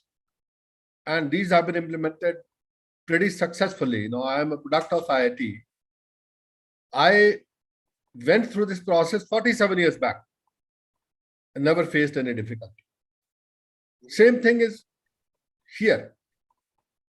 So that means that along with the understanding of NCrF, we must also understand as to what is required to be done at each level. And therefore, we decided to first take it to all people who are going to operationalize it and who are going to use it. And we are planning 10,000 workshops over a period of next 4 months. December, January, February, March. 10,000 workshops through the universities, through colleges, through schools, through state governments, through other institutions. That is one part. Second part is that each one of these institutions, they have to build capacity to implement this. When I talk about building capacity, that means they have to train their educational administrators to understand the framework and come out with the operational guidelines. And these operational guidelines are going to differ from state to state because education is a state subject. Of course, the overall framework would remain the same. That would remain untouched. But within that framework, enough flexibility has been provided to each one of you to issue the operational guidelines which suits your local requirement. So that is how it is. So UGC will issue detailed operational guidelines. NCBT is already working on it. By this month end, we'll issue operational guidelines. Similarly, AICT is working on that. NCRT is working on that. Dr. Saha is already working on that. So he will share with you. So similarly, the state governments, I've already addressed them. I've already shared with them the details of the framework. And we'll also hold workshops for individual states if they so wish. So we'll do that. Secondly, we should not confuse this entire framework with some other aspects of education, like early childhood education. Yes, that is one of the components of NEP. NCrF is trying to creditize whatever you are teaching. But how well you teach them, or what do you actually, how do you approach this entire teaching methodology, the pedagogy, the implementation of the delivery of education system at the ground level? That is not the purpose of NCrF. It is extremely important, but that is to be done by the other parts. The NCrF is here to creditize whatever learning you do. Hope I am clear on that. Yes, sir. Thank you, sir. That was very educative, sir, and very well taken, sir. Thank you, sir. Just for information of everyone, Dr. Kalsi is chairman of NCBT, but also chairman of a committee who actually created NCrF. So he is one of the main authors of NCrF. Just for information of everybody. Our honorable chairman of NCBT beautifully mentioned. I wish to add one thing, that our board of studies of the department and academic council of the university have to play important role. As our chairman rightly mentioned, that capacity building is very, very important, but these two bodies have to play a proactive role. And it is a enabling framework. You know that there is a lot of flexibility, as he rightly said, that these are not regulations. Okay, so these are but a lot of flexibility is there. So our capacity building as well as board of studies and academic council are very, very important in implementing or adopting whatever you can say this national credit framework. In fact, Dr. Kalsi has already explained the entire challenges which is to be faced, and he has rightly mentioned that in IITs it is already there for last 47 years. But it is more important that we have to sensitize our general college and university education. And he has already, this question was there in my mind, and he has already answered that there will be more than 10,000 workshops to be conducted with all those stakeholders. And that challenge is most important, and we have to really make all that stakeholder aware about the implementation of the NCrF as far as its awareness is concerned. So thank you. We can take questions from the audience. Yeah. Now, questions from audience. Mic.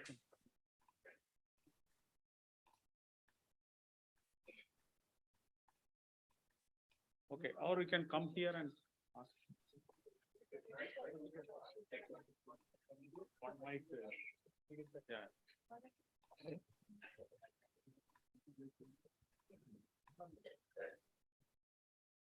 Good afternoon to the respected panel members. I am Dr. Shri, Deputy Director of Institute of Health Professions Education.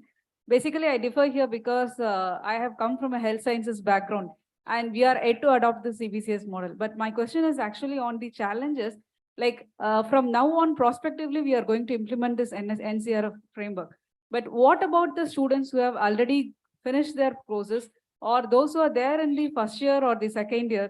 Because they are also interested, because if this will affect the future employability of the candidate, because the employers, if they choose candidates who have come from this NCrF framework, because they have a proper opinion on how well they have been assessed and other things, is there any plan for a bridging action, like those who have already completed this in the form of an assessment or something, so that they also can be included in this NCrF? They can also be given some sort of a credits or something. Why not? My answer is why not? Thank you, sir. Now, your question would be how they can be included. And my answer is very plain and simple. Framework allows for that. But how actually is to be implemented is to be decided by each body individually. There's no issue on that. Somebody has already done some credits. Somebody has already done some education. That means he's already completed those credits. But how actually those credits would be awarded is to be decided by his university.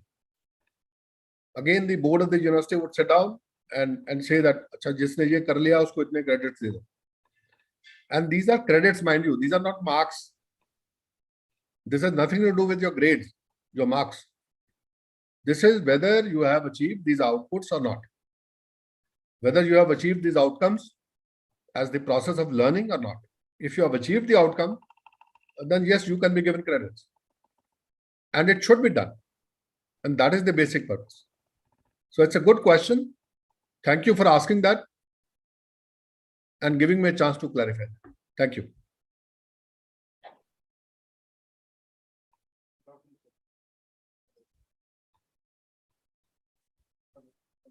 Yes, yes. Yeah. Good afternoon, everyone. I'm Dr. Rajeev, Vice Chancellor of Institute of Technology and Science here. We have implemented NCrF from this year onwards with lot many workshops we conducted. And we are also actually giving education to the other institutions as well. I have a few questions, especially on the academic bank of credit. What is the shelf life of this academic bank of credit? If a student actually deposits the credits, how long he can actually be to be there on it? See, for example, a mechanical engineering student, he quits after second year, then he come after 10 years to continue, but the curriculum would have changed much. This is my first question. Second question is basically on the multiple exit. Basically, some clarification is required. When you are looking at the multiple exit, you are looking at the 3-year program, usually for the BSc program, etc. So you say that after first year, you can give certificate, second year diploma, and so on. What happens in case of 4-year degree program as it is in case of engineering? And third question which I have, suppose I say that I give a diploma certificate after the second year of engineering, will that be equivalent to the graduate outcome of the attitude of 3-year diploma of 10th year? Because most of the 3-year diploma after the 10th year, 10th class, is going to be more of skill oriented, whereas here it is more of knowledge oriented and about 60% skill oriented. So these are my 3 questions. Thank you.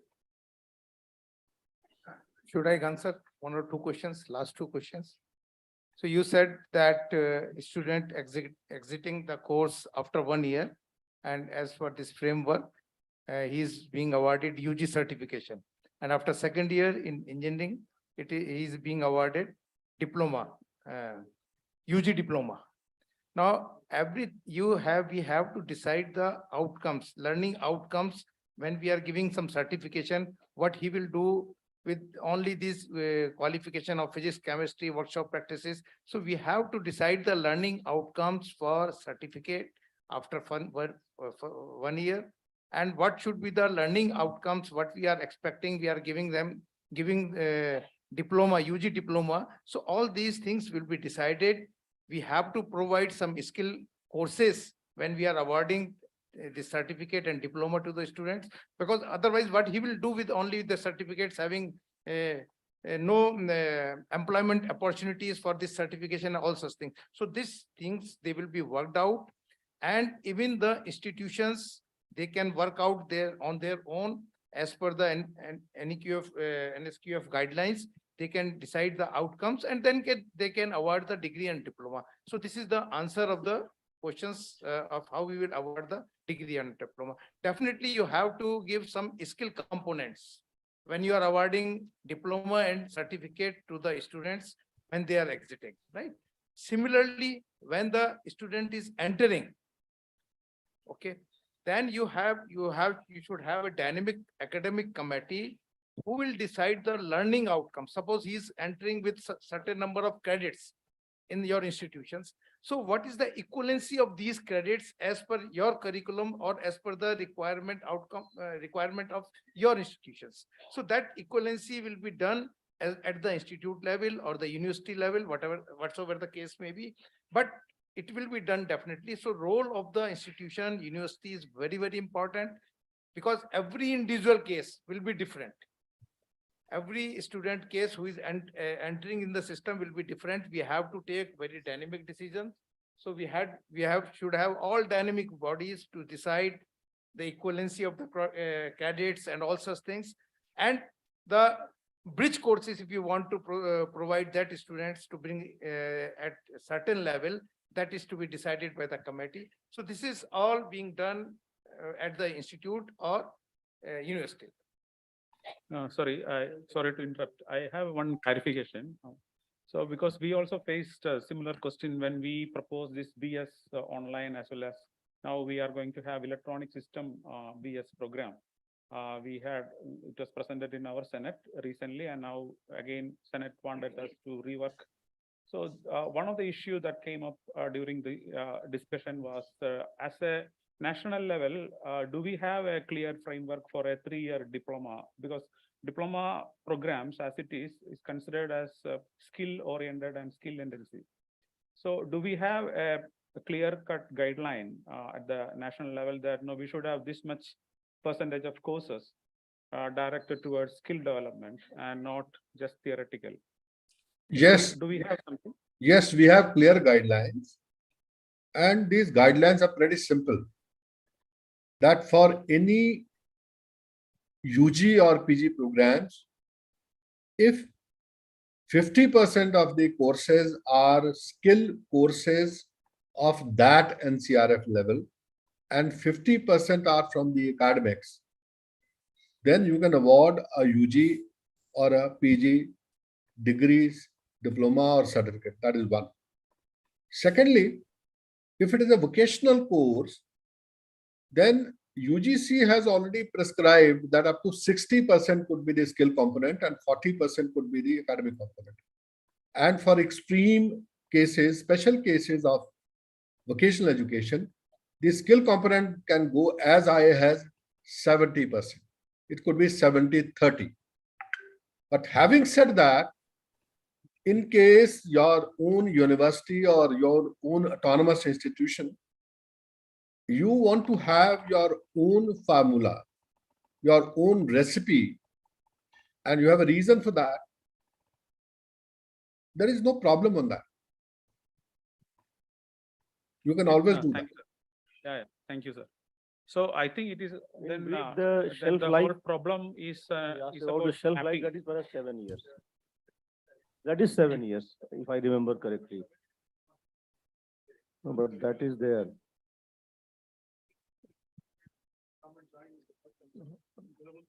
No, no. Assessment you can carry out. You can bridge, you can identify the gaps in the old curriculum and the new curriculum, and you can provide the bridge courses. So outrightly, you cannot, you are not bound to accept these credits. You can identify the gaps. What are the requirement as per learning requirement as per your institutes, new curriculum? Basically, the premise is the child is going out due to certain compulsions. And when he is coming back, so fairly good amount of period has to be provided for that. So that premise is there.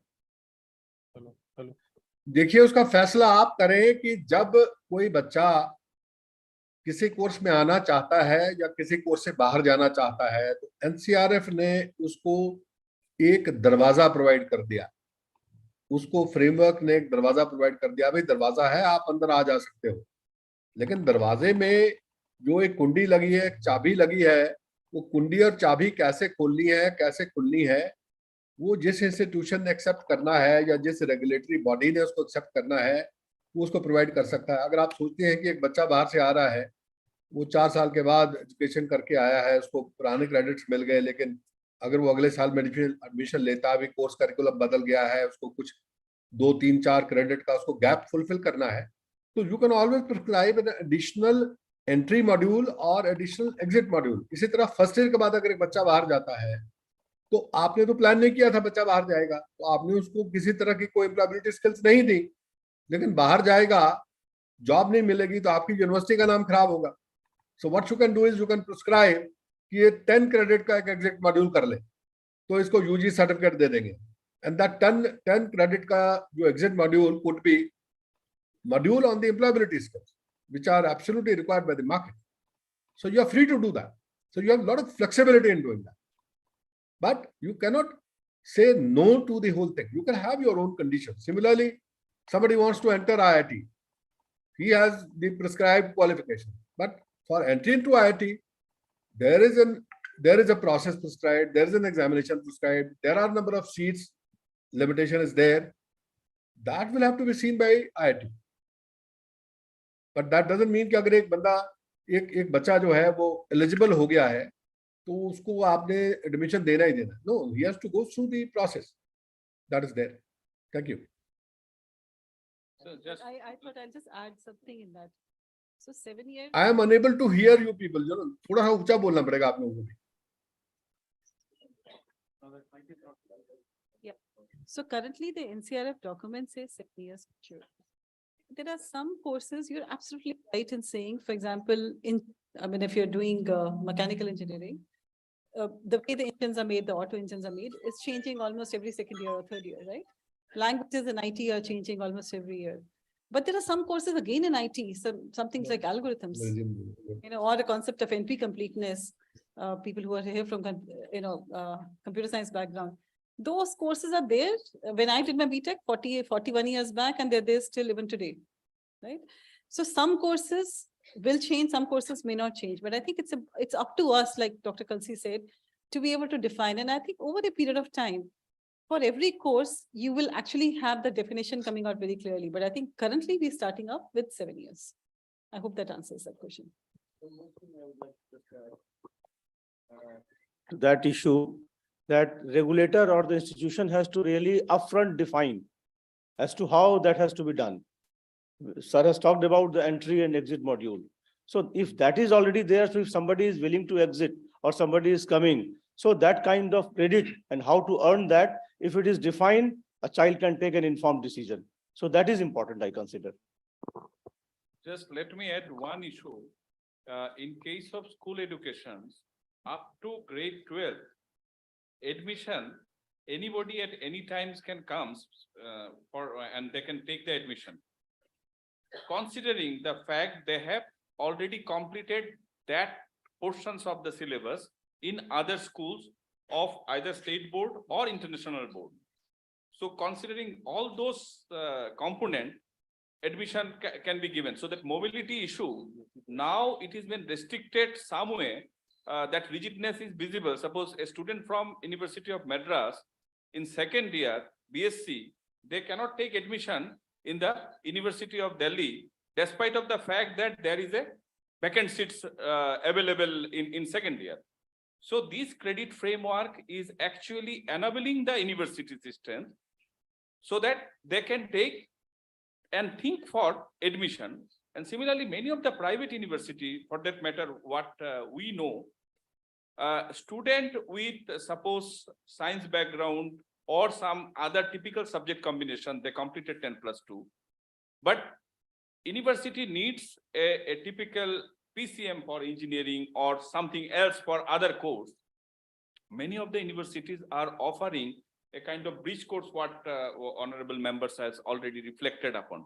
So mobility issues, if we look into from school to university altogether, without looking into the shelf life of ABC, an independent university as an autonomous body, they can think, rethink, and redefine the credential as per the requirement of the land. Thank you. I wish to add one thing here. As sir has said that this framework has shown the you can take entry. Actually, we always talk about the academic autonomy. In fact, after this implementation of NCrF, real academic autonomy will get the institution, and teachers will be free because teachers are very, very important, and you have to take a decision. It is up to you that you decide whether the life should be 7 years or 5 years. It depends upon the wisdom of your academic council or board of studies and teachers. Thank you. Yeah, interestingly, we do have one mechanism here in IIT. We occasionally look at the enrollment of the courses by our students, and then those courses that are not being offered for several years, we allow that courses to retire. So recently we did a very massive exercise of looking at, because we have more than 10,000 courses in our database. So several courses are not at all offered for the several years from now. So we just allow those courses to retire. So, and also we continuously look at the syllabi and other things. So the same thing can be done by the respective bodies. NSQF, we have got at NQR, that is National Qualification. We have got 5,600 qualifications are there. Each qualifications comes with a level, that is NSQF. It all comes with a validity based on the time, based on the generally it is 3-year validity. After 3 years validity, we revise this qualification as per the technological requirement, also consider the market requirement. So it is being done rigorously in consultation with market, and in consultation with all stakeholders, so that the learner who gains that qualification is benefited and accepted by the market and the ecosystem properly. Thank you. And yeah, please. Sir, can I? Sir.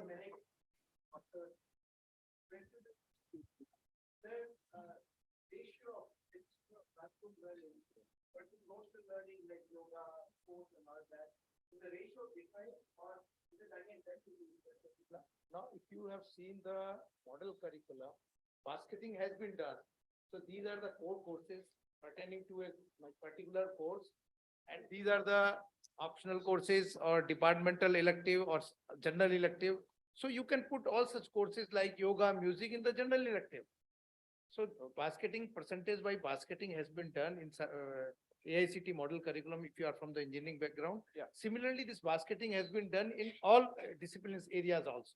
So if basketing has not been done, we have to define the basketing that these are the core courses particular to this discipline, right? So core courses, they are compulsory courses, and rest of the things can be decided at the institute level by the students choosing the course of his choice, if for his own choice. I got the answer. Another point, kind of continuation of the previous point that was talked about in terms of multiple entry and multiple exit. Exit at the end of 2 years with a diploma, or 3 years with a BSc degree, and 4 years. In fact, IIT Bombay has adopted 3-year BSc degree, and at NIT Trichy also we are adopting 3-year exit with a BSc degree. But I think there is a need for a national level framework to have redistribution of the courses between first year, second year, third year, and fourth year, because 4-year engineering program, primarily first year, there's a lot of science courses, and exit at the end of 2 years with a diploma does not map with a typical 3-year diploma course that a student would study from a polytechnic. I think there is a need to look at redistributing the courses, kind of take the science courses a little later or something like that. I think that needs to be evolved at a national level is my submission. Thank you. Okay, we'll see that. But that is, if you see the model curriculum, it is only a model curriculum. Flexibility is there. All flexibility lies with the institutions, with the universities, autonomous institutions. Whatever changes they want to make, they can make. It is not that you have to follow as it is the model curriculum. So most of the institutions, they are enjoying this flexibility. Those who are not enjoying, I will request them, please enjoy the flexibility you have with this curriculum and give advantage to our students. Just I want to add one more point with sir. Sir was talking about basketing of subjects. NI being an open school system, last academic session itself, we have integrated skill education with general education. We do have academic, we do have vocational education, but now we made class 10 secondary student should take out of 5 mandatory subjects, 1 from vocational education, wherein we allowed the children to select 1 subject out of 15 subjects. We are having 103 courses in vocational through open schooling system, wherein we have indicated home science, ICT, and yoga sciences. So now class 10 student will take 1 out of these 3 out of 15 subjects and 4 normal subjects, so that they will come into class 10 secondary.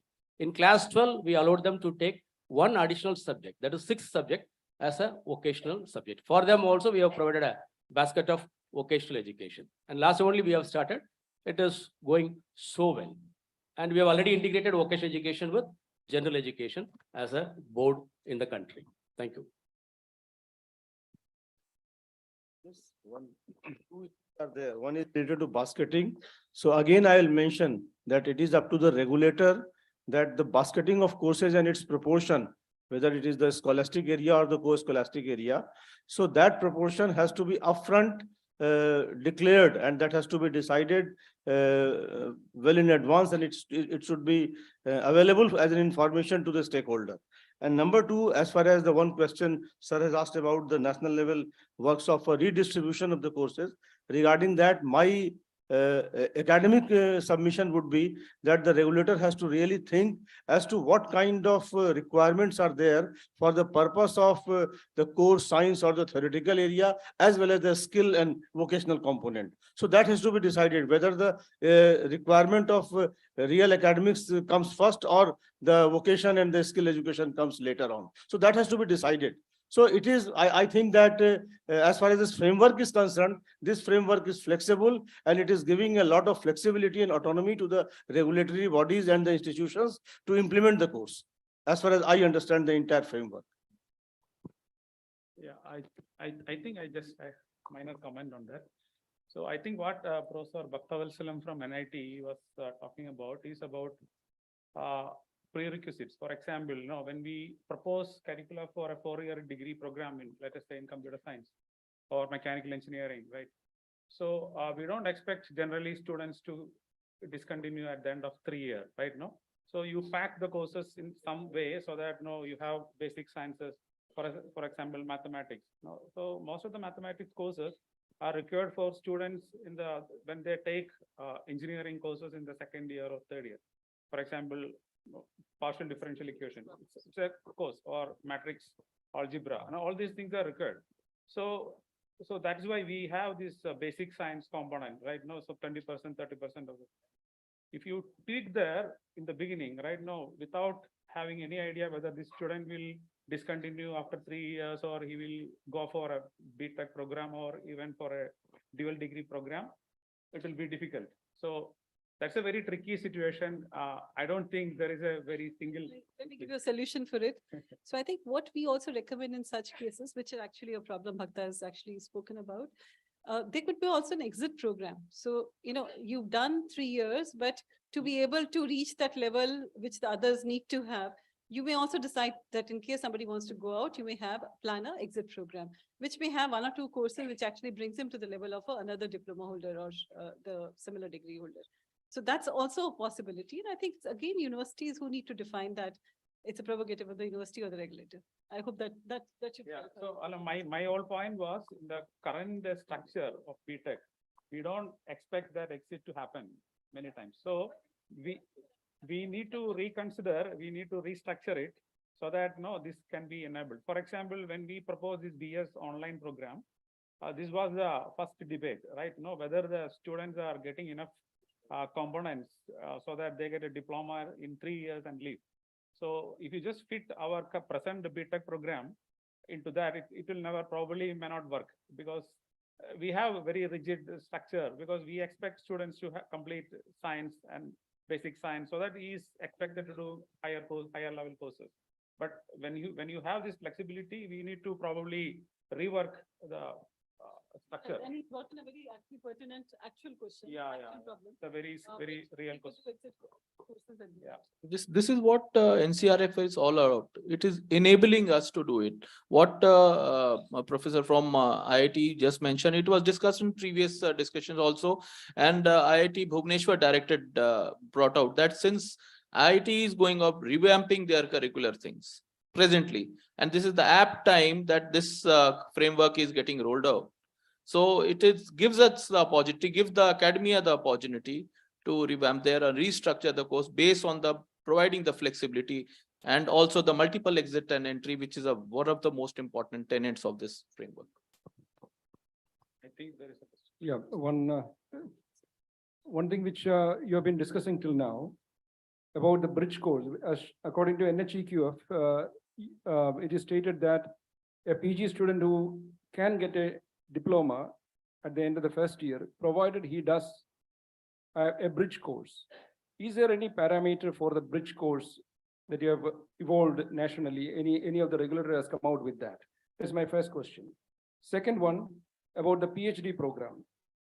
Right now we say that a student can jump from level 6 to level 8 for a PhD program. On the other hand, students who are normally doing will have to do a level 7 in order to come to a level 8. Will there be a difference in quality of these students when it comes for academic selection? In the academic institutions, when you select, will you differentiate between these 2 kinds of students who have done your PhD? Even now, UGC is stating that 55% in master's degree is necessary to do a net examination. My third question will be, will this be applicable to the foreign universities who are coming to India also? Thank you. As far as this, you said now about 6 to level 8, effect.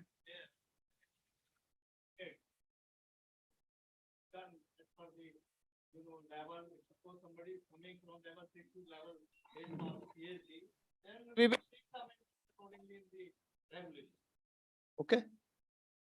Now, this framework, this is now, it has not been, it is a document now. Once it will be accepted, necessary modifications will be done by the respective regulatory authority.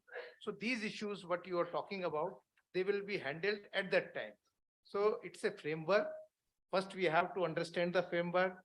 My first request that we should study this framework and we should understand the sense of this framework, what the government, what this committee want to give to our students: flexibility, internationalization.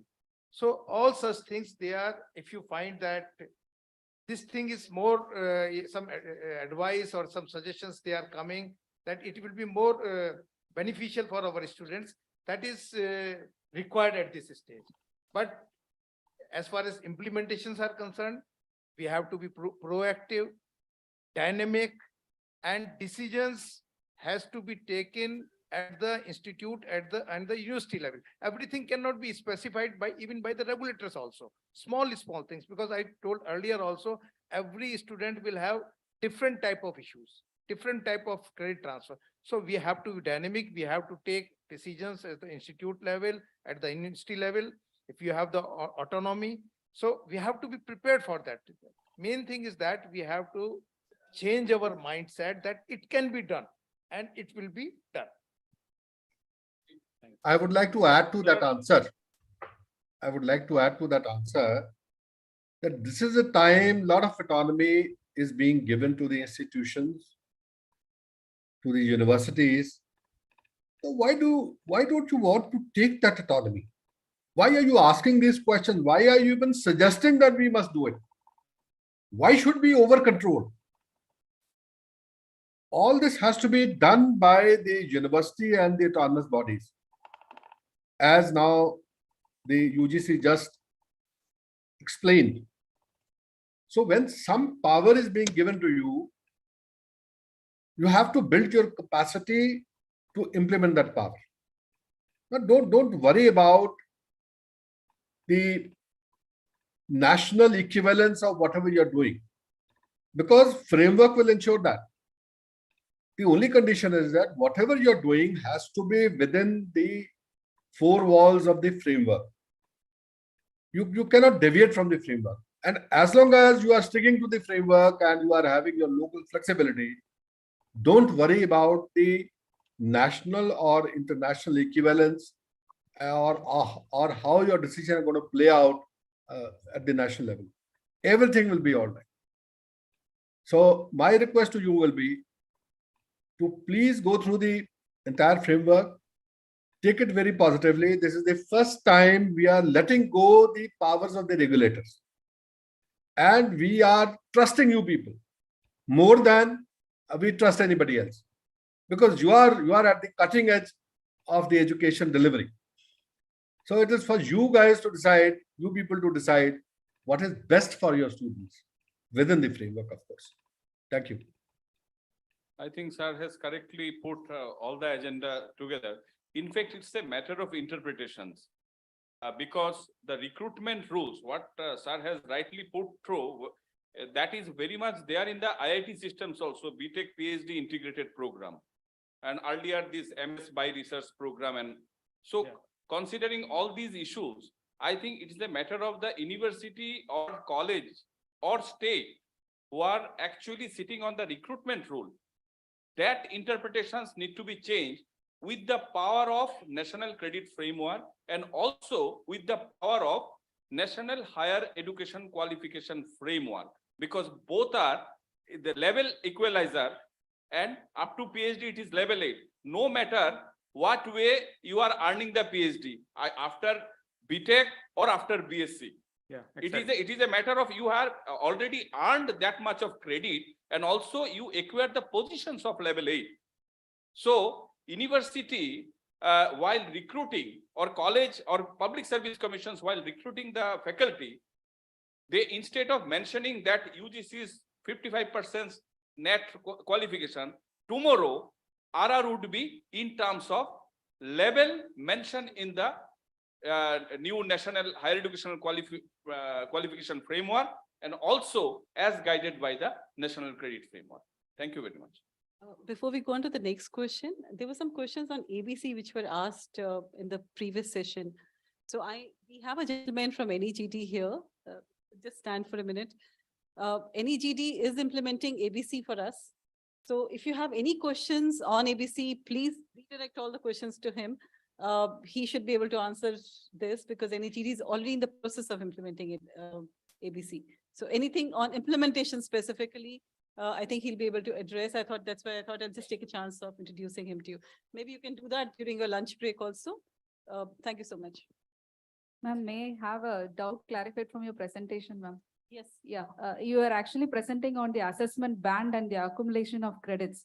And you were mentioning that the accumulation of credits should be done for that particular assessment band. For example, if an undergraduate student is going to pursue something which is not essential for his undergraduate program, but which can be a base for his master's program, can that be considered under the master's, or it will stop at the this thing itself? Absolutely, it can be. In fact, you can also, so suppose, for example, I give an example of Kathak. Doing a UG program, and I decide to do a Kathak program, which is possibly at a level 3, okay, which is the lower level. So I have that credit which is coming to me. I may use it for something else. Okay. Okay, I might decide to do some certification in Kathak tomorrow, for which I might land up doing it. So for every band, whenever you do a particular course, you accumulate credits in that particular band. But and it can be used when you Oh. take a degree in that particular band, that can be redeemed. So that's the process. That doesn't mean it doesn't bar you from doing credits in any other band also. Okay. I was giving you, you've taken example of I gave you example of even a lower band. So it could be higher or lower. You may want to do it. Madhubani painting, I don't know what the band would be really. I don't have a course yet for it. But whatever band it comes on, and I'm a PhD, I have a level 8. I might like to do a course on Madhubani painting, which I don't know what level it could be. I'm sure it's not level 8, right? That doesn't mean that I can't accumulate credits in that. And maybe tomorrow I want to get a degree in arts. I want to get a BA in arts or something in arts. I should be able to get that. Thank you. Hope you have got understanding toward what is band here. Hope you have understood. Yes, sir. Yes, I Yes, got it. This is the dotted line. This is the intermediary of the band. This is a block line this is the band, the intermediate. Now see this is the UG band 1, 2, 3, 4. Yeah, exactly. So that's what my doubt also, because if the candidate, what he is pursuing as an additional over and above the credits that are essential for him to redeem the undergraduate degree, which can also become a base. For example, he does something on artificial intelligence and you going to pursue in something in masters related to that, whether crossing that band, that accumulation of credits can be used or not. See, we also talked about the candidate, candidate 40 to 44. Yes. We have given flexibility if you want.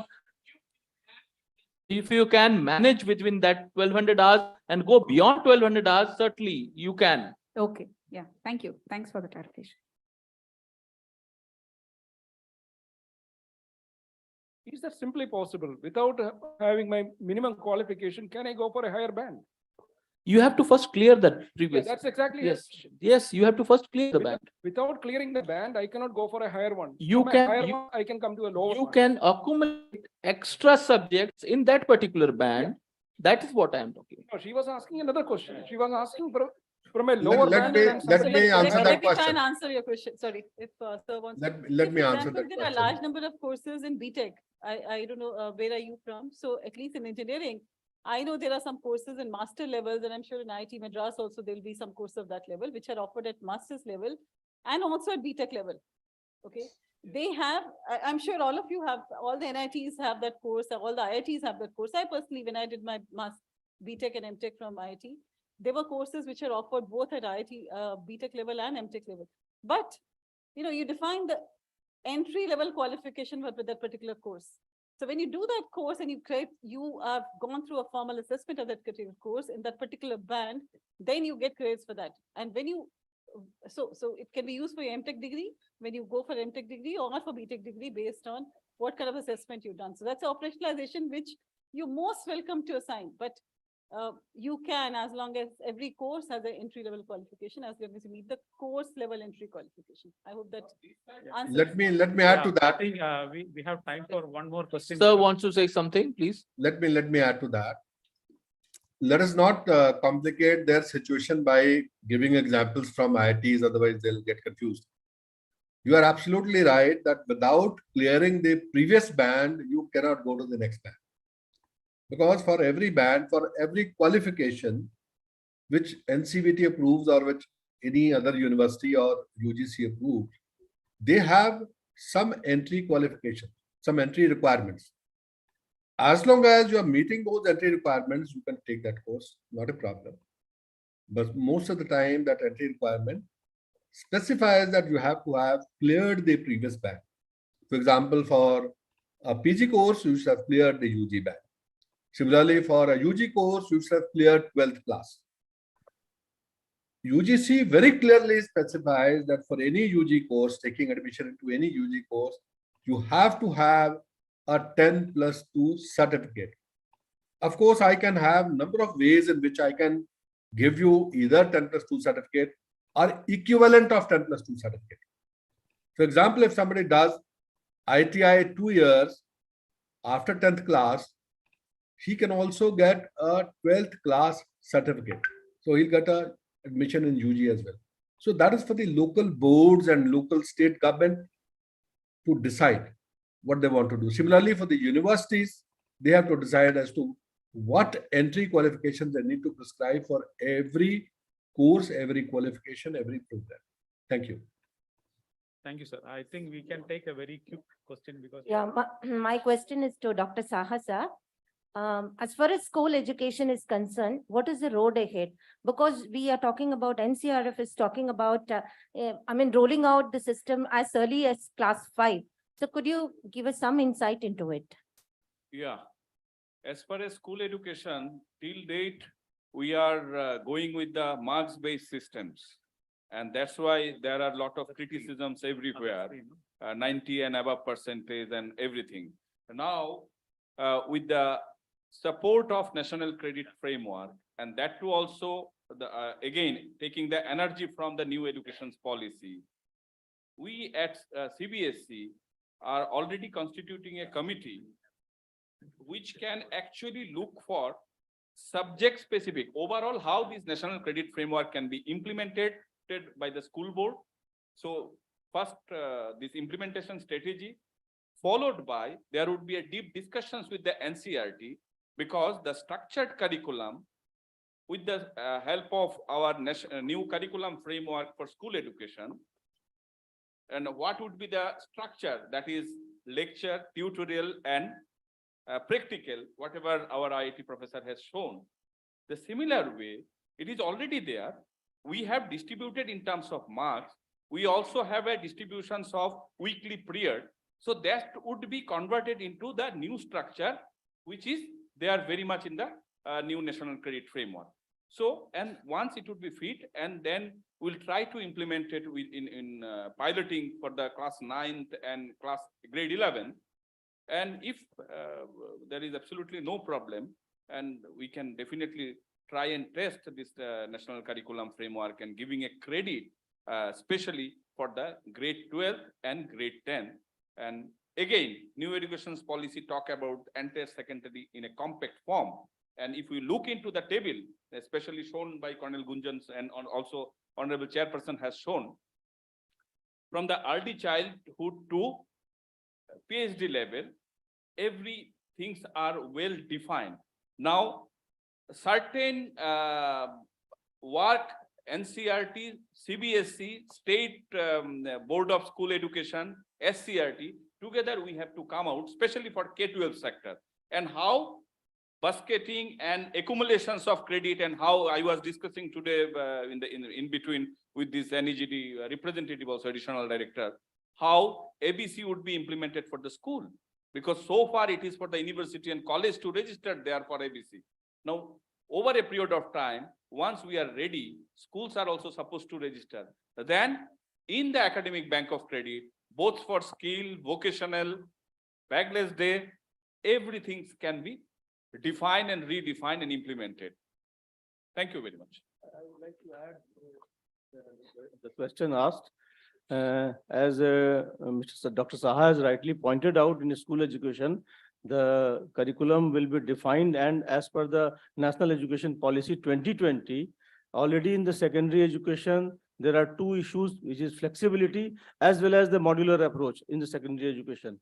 So, and the Curriculum Framework Development Committee is aware of this document of National Credit Framework. So that is going to be in line with the recommendations of the National Credit Framework, in which the modular approach is going to address this aspect of the credit values for every course and for every year. So that will be there, and that work is simultaneously going on. And this committee had an interaction with the committee, which is headed by none other than Dr. Kasturi Rangan, who is heading the National Steering Committee for Development of National Curriculum Framework for School Education. So that would be there, what Biswit Sahaji has said. Okay. Just I want to add one point. As far as NIVAS is concerned, we are already into this 1,200 learning hours. So we provide 240 hours per subject. So 5 subjects a child has to take in open schooling system. So it will achieve 1,200 learning hours, and 30 learning hours we make it as 1 credit, and 40 credit is the total. Apart from this, we have provided a facility which is known as transfer of credit for other board children to come into NIVAS. And specifically, we have provided a big facility for IIT students through a MOU that they can take 1 or 2 subjects in NIVAS, so that they can complete 10th as well as 12th through NIVAS while doing their courses in their institute itself. So this is the way we have provided extreme flexibilities in NIVAS in the interest of learners, and more or less we are in line with NCrF. Now, little bit fine tuning, we are doing it in open schooling system. Thank you. Sir, I have a last some clarification. AICT has introduced CBCS, choice-based credit system 2016. There they have given some mandatory courses with 0 credits. Along with that, they have introduced open elective and professional elective. Open elective subjects are coming under interdisciplinary only. In 2019, they have introduced AICT model curriculum, and there they have given the basketing, as rightly Professor said. Yeah, but the thing is, now you are coming with interdisciplinary again. In your that model curriculum, we have given minor degree and honors degree in 2019, which was not properly implemented as on date due to various reasons. Last year, I am representing from Stanley College of Engineering for Women from Hyderabad. So I'm Director of Academics and Audit. My name is Dr. Kanakadurga. So we have introduced this because we got the autonomous in 2021. Then we introduced the minor degree. Now there also we had some flexibility in introducing some interdisciplinary course. Now with this framework, are they going to exist all these courses, or do we have any merging of the courses? Along with that, lateral entry students, that is students coming from Polytechnic, they have bridge courses, which is mandatory for them. So when you are talking about bridge course at every stage, will it not be a burden to the student with so many structures and frameworks? Sorry, I think some of the experts, they have to leave now. So I think, madam, you can interact more with him during lunchtime. Sorry to interrupt. Sorry. So let's thank all our esteemed experts for clearing most of the questions and doubts. And also, I thank all the participants for the active question answer session. Let me just invite Professor Pratap for a small function.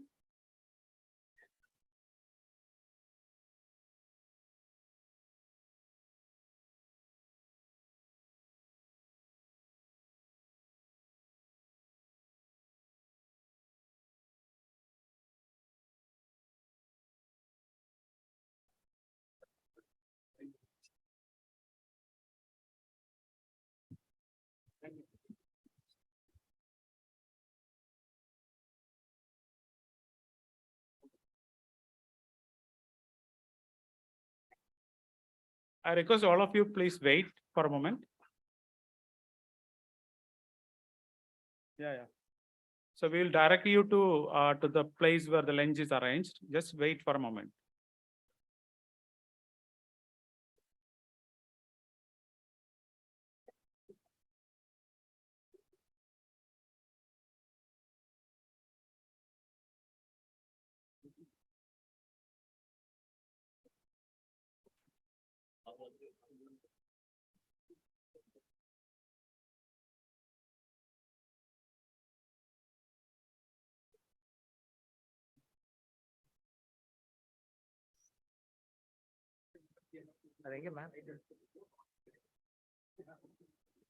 Okay, so we will also just give you the directions to this lunch location.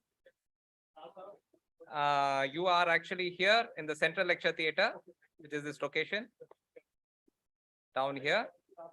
And you simply have to go down. So let me just give you the directions. You just have to go down this corridor and you will reach this road, this location. If you just go down this corridor, you'll reach this road, which is perpendicular to this building. So you just continue past on a curved road. It's just a 3-4 minute walk.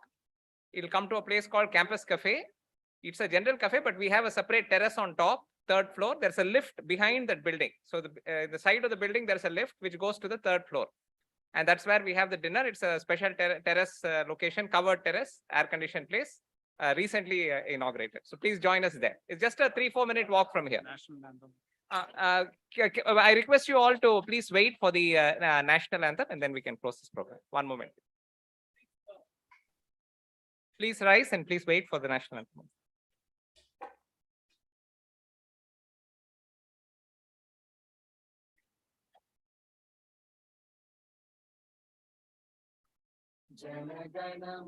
अधिनायक जय हे भारत भाग्य विधाता पंजाब सिंध गुजरात द्राविड उत्कल बंगा विंध्य हिमाचल यमुना गंगा उच्चल जलधि तरंगा तव शुभ नामे जागे तब शुभ आशीष मांगे गाहे तब जय गाथा जन गण मंगलदायक जय हे भारत भाग्य विधाता जय हे जय हे जय हे जय जय जय जय